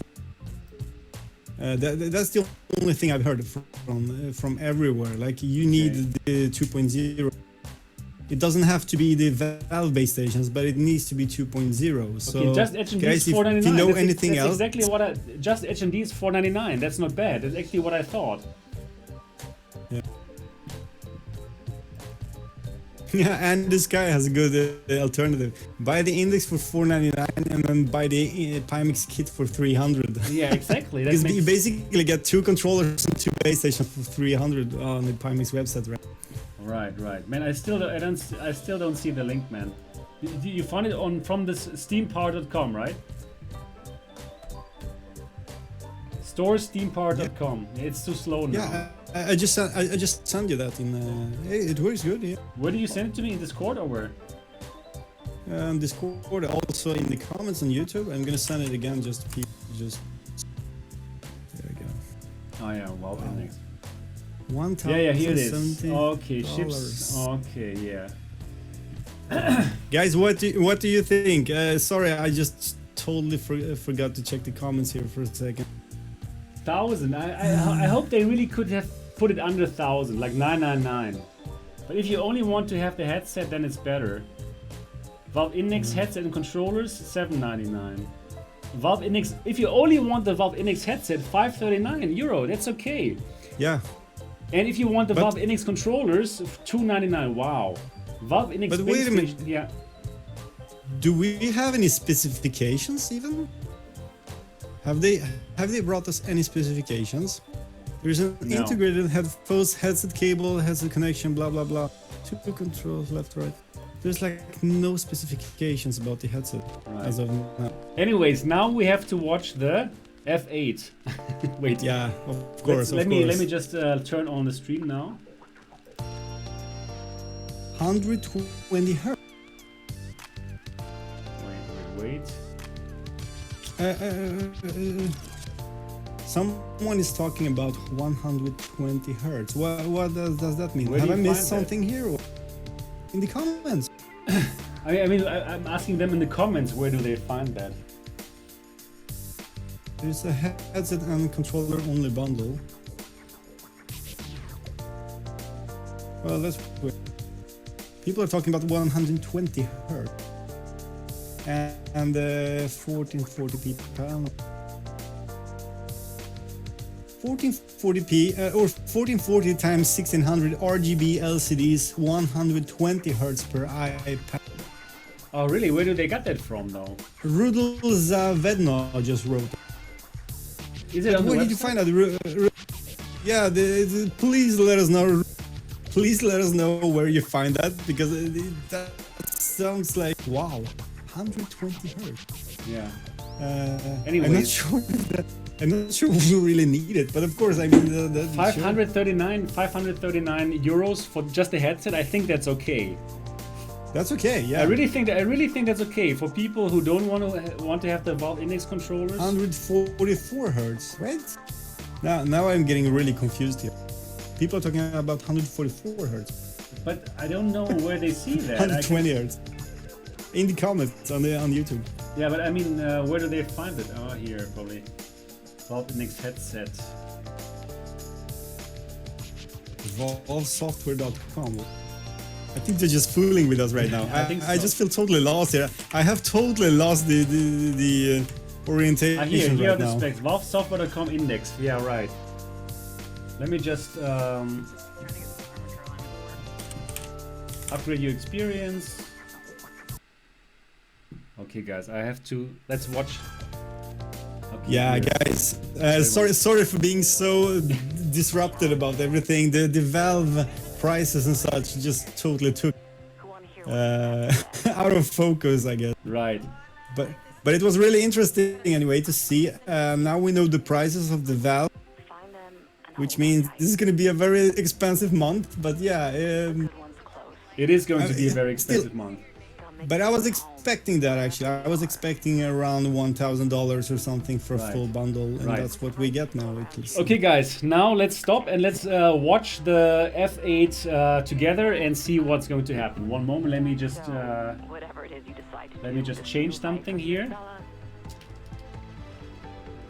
and we can watch it together. One moment, let me just change stuff here. You already hear it, but soon you're going to see it. See the magic happening. And wait a moment. And you hear it already. And we have the sound already. I don't see any image. Wait a moment. He's not going to talk about here. The basic Here we are. idea here is that I'm going to put myself in up. all of our lives we have our I'm here. public spaces like our town squares, and we have our private spaces like our living rooms. And in our digital lives, we also need both public and private spaces. And for the last 15 years or so, we've focused on happening? building Facebook and Instagram Did you get it to work? digital Yeah, it's equivalents of the town square, where Oh, you can do cool. almost anything that you'd want. But I don't see it in Let's not talk the... now because they Stay can in hear touch us with all too. your friends. Okay. Meet new people who share your interests, start businesses, organize fundraisers for causes that you care about. For a lot of us, the first superpower that the internet gave us was the ability to connect with the whole world at once. Right? It enabled us to cross geographic boundaries, to form new kinds of communities that couldn't even exist before. It allowed emerging creators and entrepreneurs to find global audiences, and it allowed new ideas and movements to spread faster than before. But as our world has expanded, we face a new challenge. We all need to find our place in this much bigger world, and it can be hard to find and feel like you have a unique sense of purpose when you're connected to billions of people at the same time. Privacy gives us the freedom to be ourselves. It's easier to feel like you belong when you're part of smaller communities and amongst your closest friends. So it's no surprise that the fastest ways that we're all communicating online are private messaging, in small groups, and in stories. As the world gets bigger and more connected, we need that sense of intimacy more than ever. So that's why I believe that the future is private. This is the next chapter for our services. In addition to the digital town square, we also need a digital equivalent of the living room that is just as built out as a platform with all of the different ways that we want to interact privately, with messaging and small groups and sharing where the content doesn't stick around forever, simple and secure payments, private ways to share your location, and over time, lots of more different ways to interact privately. This needs to exist. And over time, I believe that a private social platform will be even more important in our lives than our digital town squares. So today, we're going to start talking about what this could look like as a product. What it means to have the center of your social experience be more intimate, what kinds of new experiences that can start to unlock, and importantly, how we need to change the way that we run this company in order to build this. Now look, I get that a lot of people aren't sure that we're serious about this. I know that we don't exactly have the strongest reputation on privacy right now, to put it lightly. But I'm committed to doing this well and to starting a new chapter for our products. And it's going to take time. I'm sure we're going to keep on unearthing old issues for a while, so it may feel like we're not making progress at first. But I think that we've shown time and again as a company that we can do what it takes to evolve and build the products that people want, including recently with stories and private messaging. So I'm confident that we can do this. And we plan to do this in the way that we've developed WhatsApp. Right? Start with the most important and private use case, messaging, make it as secure as possible with end-to-end encryption, and then build more ways for all of us to interact privately on top of that. And this vision is based on 6 principles. Private interactions. You should have simple, intimate spaces where you have complete confidence that what you say and do is private and clear control over who you're communicating with. Encryption. Your private communications should be secure. And end-to-end encryption prevents anyone, including even us, from being able to see what you share on our services unless someone in the conversation chooses to share it. Reducing permanence. You shouldn't have to worry that what you say or share is going to come back to hurt you later. So we're not going to keep around your messages or stories for longer than is necessary to deliver these services or longer than you'd want. Safety. You should expect that we're going to do everything that we can to keep you safe within our services, within the bounds of what an encrypted service is. So we're going to take the time to get this right and build safety in up front before we ship this platform. Interoperability. You should be able to use any of our apps to reach your friends. And you should be able to communicate easily and securely across these different networks and platforms. And finally, secure data storage.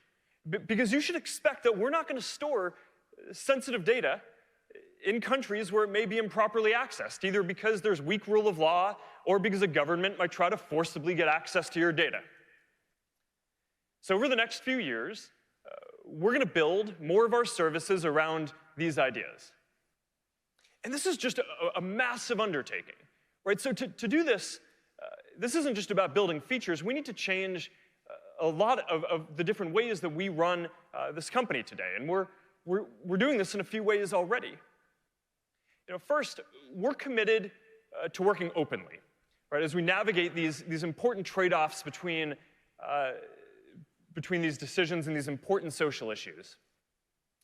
When I decided that we were going to move our private communication services to be end-to-end encrypted, I also decided at the same time that we were going to take at least a year to consult with experts and law enforcement and governments around the world about how to build the right safety systems in an encrypted environment, because there are new systems that we need to build. And there are real trade-offs between making your messages and private communications as secure as possible, on the one hand, and our ability to prevent people from doing some bad things on the other hand.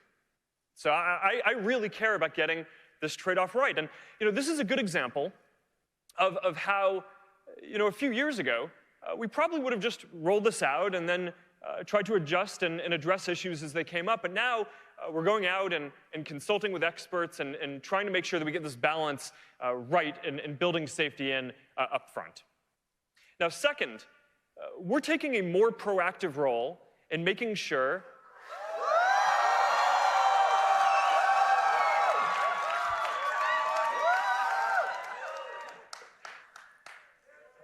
I wasn't expecting that. But I'm excited about it too. All right. Taking a more...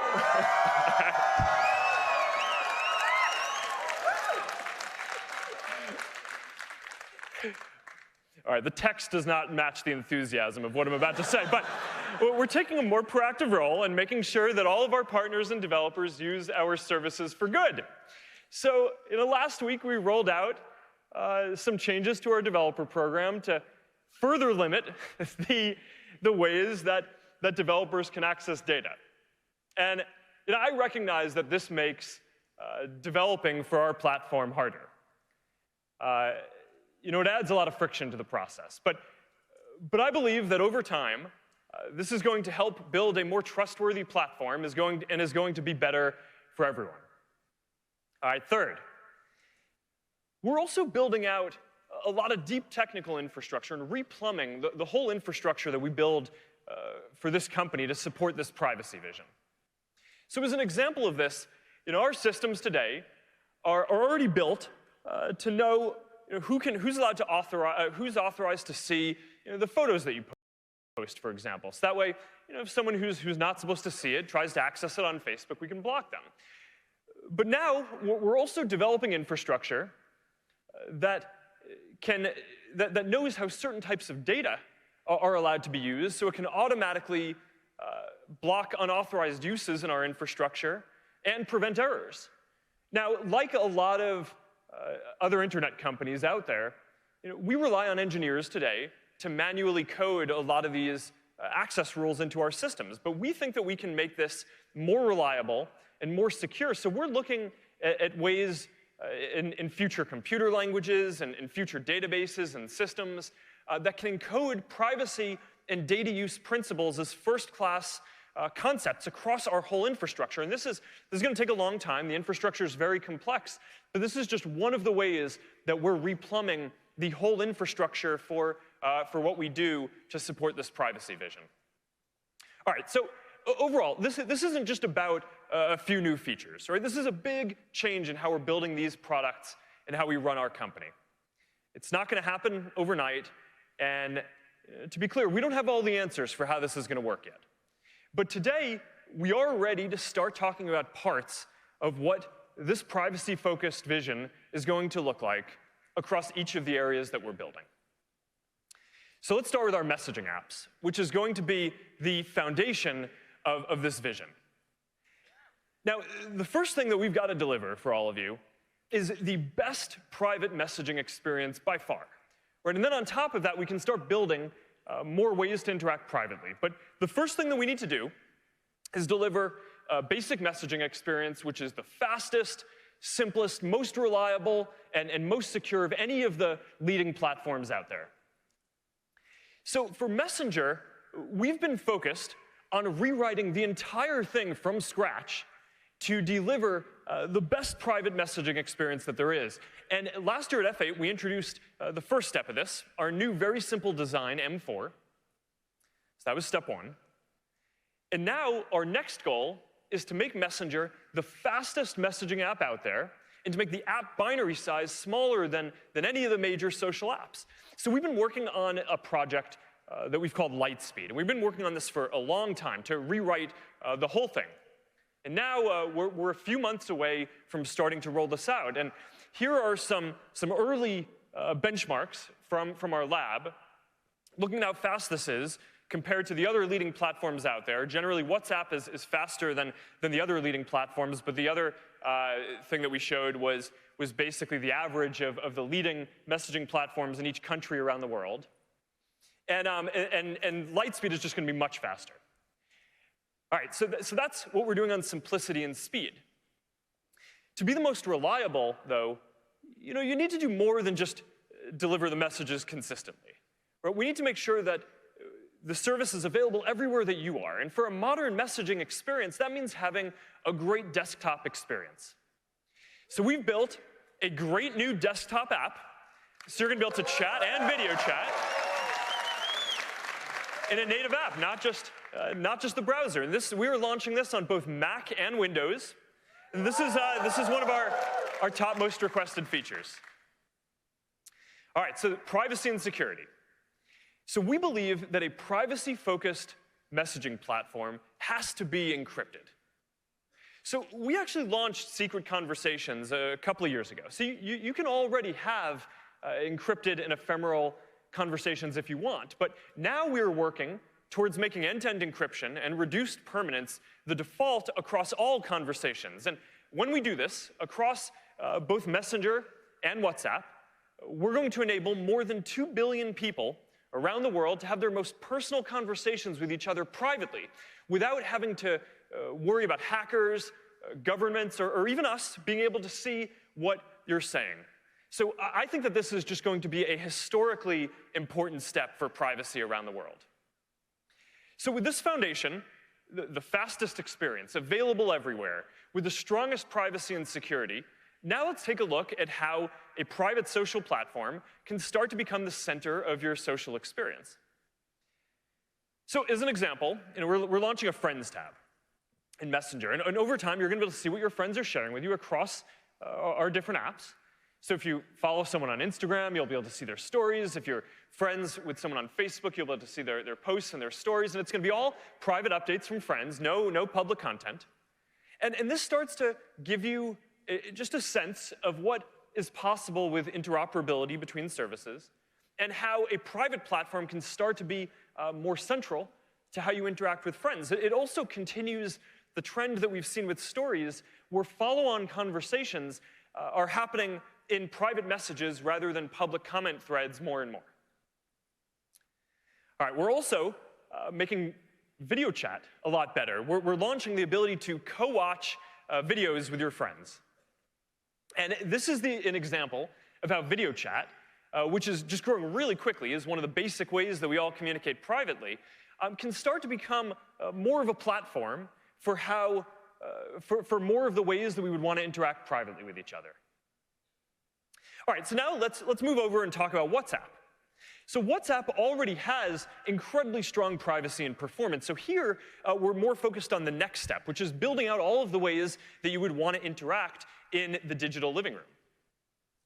So first is status. Right? And this is just the most popular ephemeral stories product in the world, even bigger than what we're doing with Instagram. And one of the reasons for this is that it's completely focused on delivering a private and intimate experience. It's all people you know. There are no public figure accounts that you can follow, and it's end-to-end encrypted. So we don't even see the content of the statuses that you post. Now, there's more to do here. We want to make sure that the experience continues to be focused on your closest friends and family, and not just whichever of your contacts happens to share the most. So we're working on ways to do more ranking of the content on the client side, which as we move more of our systems to be encrypted, that kind of work is going to be increasingly important across all of our apps over time. We've also built some ways to share your location privately in real time. And I use this, for example, with my family and my friends when we go skiing together. And we architected this feature so your location data is encrypted. So our servers actually never see your location as you're sharing it with your friends.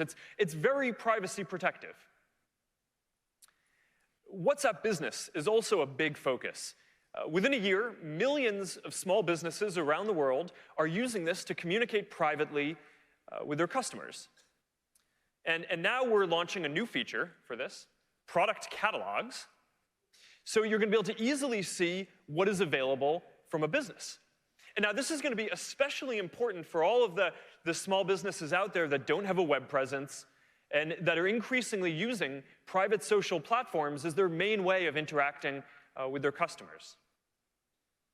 All right, so let's talk about payments, because this is a part of the vision that I'm particularly excited about. Because when I look out at all the different ways that people interact privately, I think payments is one of the areas where we have an opportunity to make it a lot easier.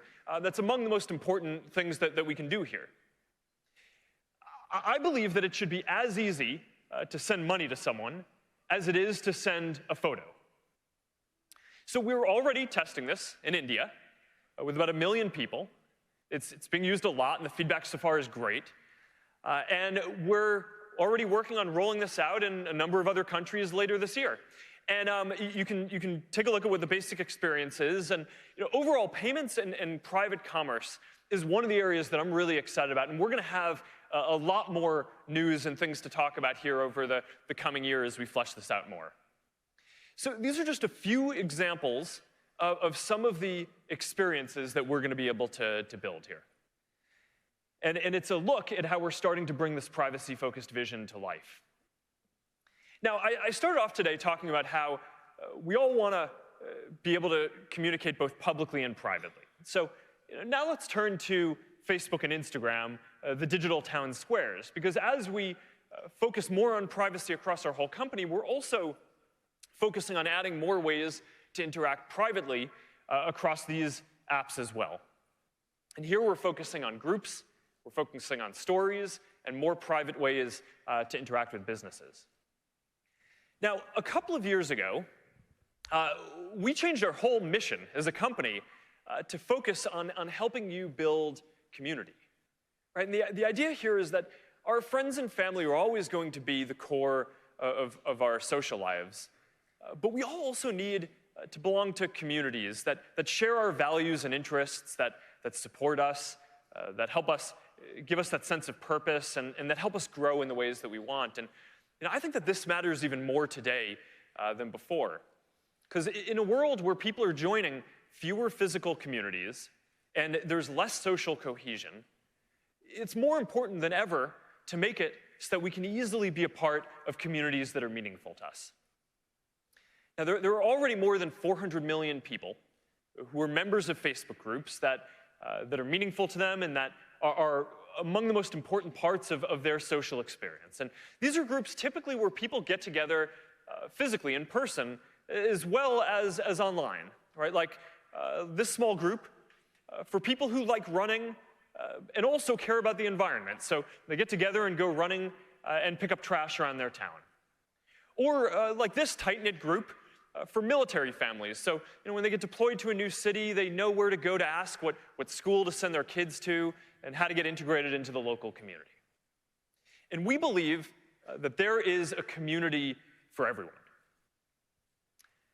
So we've been working on a major evolution to redesign the Facebook app to make communities as central as friends. Now, in the history of Facebook, there have been 4 major versions of the product so far, and this is the 5th. So we are calling this FB5, and it has a much bigger focus on communities and making communities as central as friends. So here's a look at what this is going to look like. It's got a much cleaner look and feel for the app. It puts your private groups right at the center of the experience, and it's a much lighter design overall. The app isn't even blue anymore. All right, now, while we're at it, we are also rewriting the Facebook website completely from scratch and redesigning it to make it much faster and cleaner as well. this one is coming a little later this year, but here's a preview of what it's going to look like. Now, across both of these, there's a lot of new work under the hood, right? And this is more the sum of hundreds of details rather than just a few major changes. But overall, we've made it a lot easier to find and connect to the groups that you're going to be interested in. Much better suggestions, better browse and discover tools. There's a new groups tab that puts all of your communities in one place. Overall, basically now everywhere where you're going to be able to see and connect with your friends, you're also going to be able to see and connect with groups that you care about. And it all adds up to this feeling that groups are now at the heart of the experience just as much as your friends and family are. Now, while we're doing this, we are very focused on safety here across groups. And while we're recommending groups for people to join, we're very focused on making sure that our recommendations and discovery surfaces aren't highlighting groups where people are repeatedly sharing misinformation or harmful content. And we're working hard to completely remove groups if they exist primarily to violate our policies or do things that are dangerous. So that's just been a very big focus for us here. Now, there's also a lot more to communities than just groups. And there are lots of different ways to interact with the people in the communities that you care about. A lot of them are private, around events, around games, around dating, or other ways to meet new people. There's a lot more to FB5, and Fiji is going to come out a bit later to walk you through all this in more detail. But overall, this is the biggest change to the Facebook app and website that we've made in the last 5 years, since we made the whole thing native and a lot faster. And as a symbol of this, we're not just updating the look and feel, we're also updating the Facebook icon and refreshing it for the first time since I can remember, to make it a bit more lively and modern. So there we go. And I'm excited to get this app in all of your hands. We're shipping this today. And so we're going to start rolling it out, and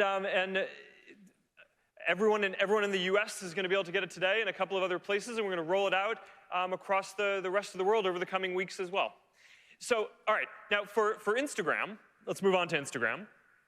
We are also very focused on adding more private interactions to what is generally a core staple of our digital town square here. And here at Instagram, we're mostly focused on stories, which are generally more privacy protective since they're more ephemeral than posting into feed permanently. And we're also focused on payments and interacting with private interactions with businesses. So let's start with shopping.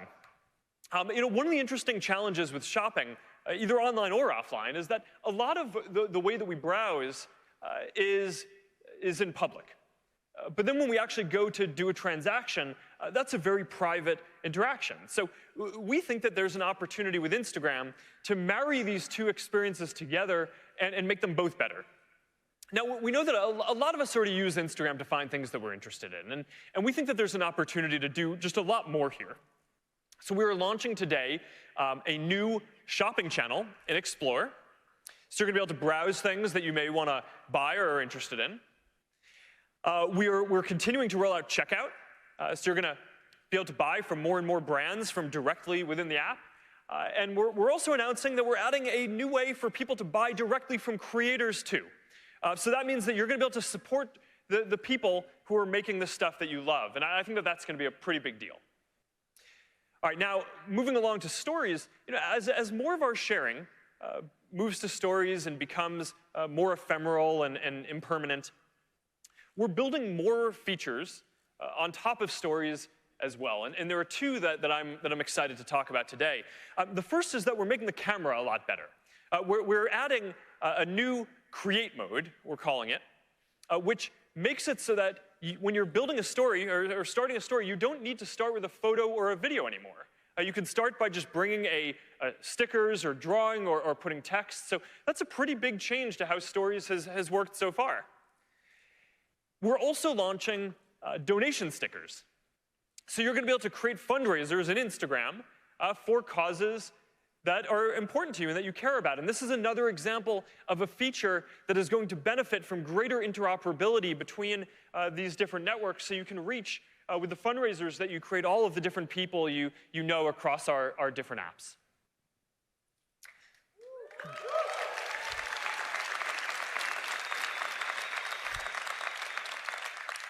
All right, now,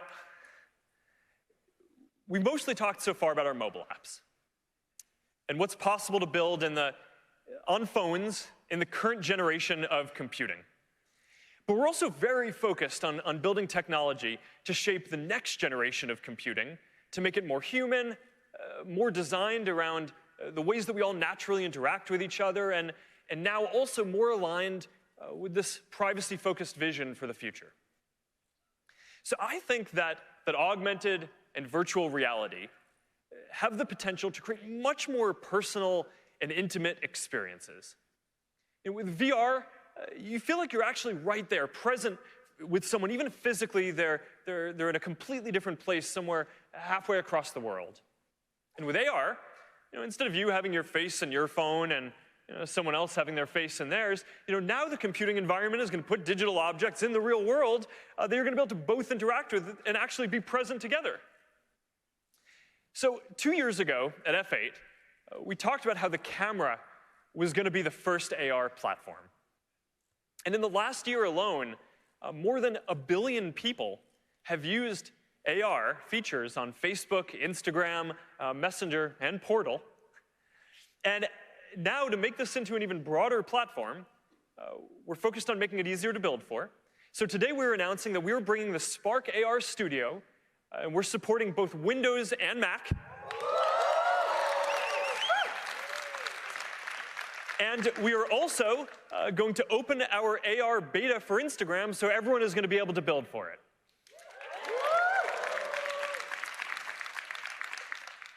Now, one of my favorite uses of AR so far, I have to say, is on Portal. Now, if any of you have kids, or have seen kids using masks or story time on Portal, you probably know what I mean. This is a photo of my mom reading 3 Little Pigs to my daughters. And Portal has turned her into a wolf as she's huffing and puffing. So this is one of the reasons that I think Portal has done better than we expected. Right? It helps people feel together and have these intimate experiences. Even when you can't physically be together, you can feel like you're together. So building on this, I'm excited to announce that we are going to launch Portal internationally. We're starting in Canada in June, and we're going to be rolling it out across a number of countries in Europe coming later this fall.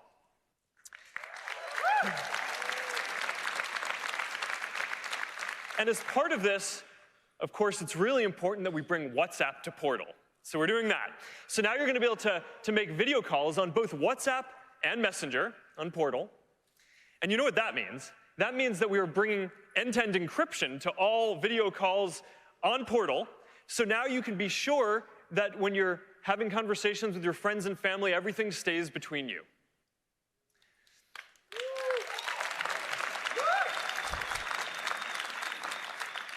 All right, now the last area that I want to talk about today is virtual reality. Now, this is going to be a big year for VR because we are shipping 2 new products. Oculus Rift S, which improves on the original Rift, a higher resolution display, better optics, inside-out tracking. And of course, we're launching Oculus Quest, the all-in-one headset that we've all been waiting for with no cables and full freedom of movement. So, these are a real step forward. Our Rift S is the most powerful VR headset that you can buy. And Quest just blows people away because it's the first time that you can just walk around a VR space and fully interact with the people in it. So I'm excited to announce that we are opening pre-orders for both of them today. They're each going to be $399. They're going to start shipping within a month on May 21st. So here we have it. Pre-orders start today, but you cannot buy the device. You cannot buy the device today. They will ship on 21st of May, 21st of May.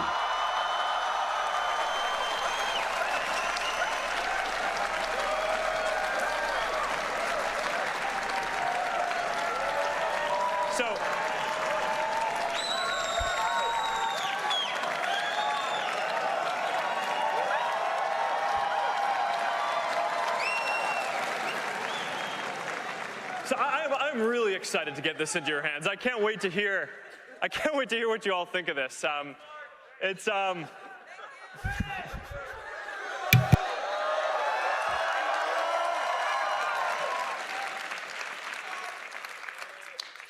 excited to hear what you all think, and to see you all post videos of how exciting it is as you're using this. All right, so that's how we're starting to build out this privacy-focused vision across everything we do.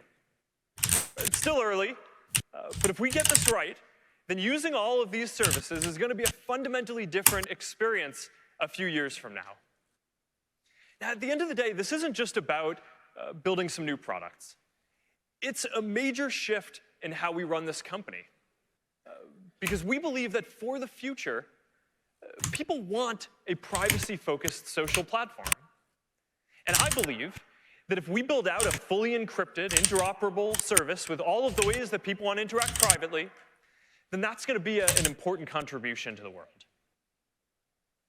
Now, for us, this is about building the kind of future that we want to live in. I believe that we should be working to build a world where we can be ourselves and where we can live freely, knowing that our private moments are only going to be seen by the people we want. A world where everyone has the power to speak and say what they want and use their voice and connect to the people they care about, where we can come together around community and around commerce, where we build in the tools that we need to keep us safe from the beginning and prevent harm, and where we then are able to focus on all the good that people are able to do, and not just the big moments, or the social movements, the breakthroughs, but also all the everyday good, the emotional support, the jokes with friends, the feeling of being together with your family, both in private and in public, the living room and our town squares. So if we work hard and deliver this vision that we've laid out today, then I'm going to be proud of the difference that we've made. So thank you all. I'm looking forward to doing this together, and have a great F8.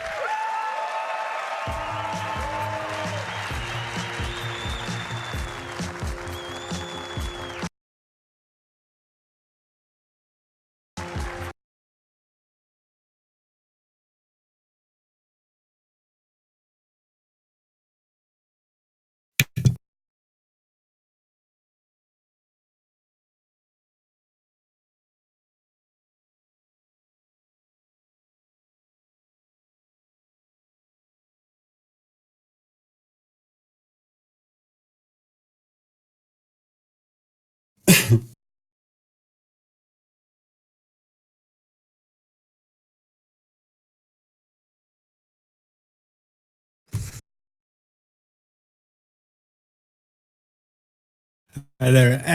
Well, it was a cool thing that Mark actually said. The Rift S is the most advanced VR headset available. Cheers!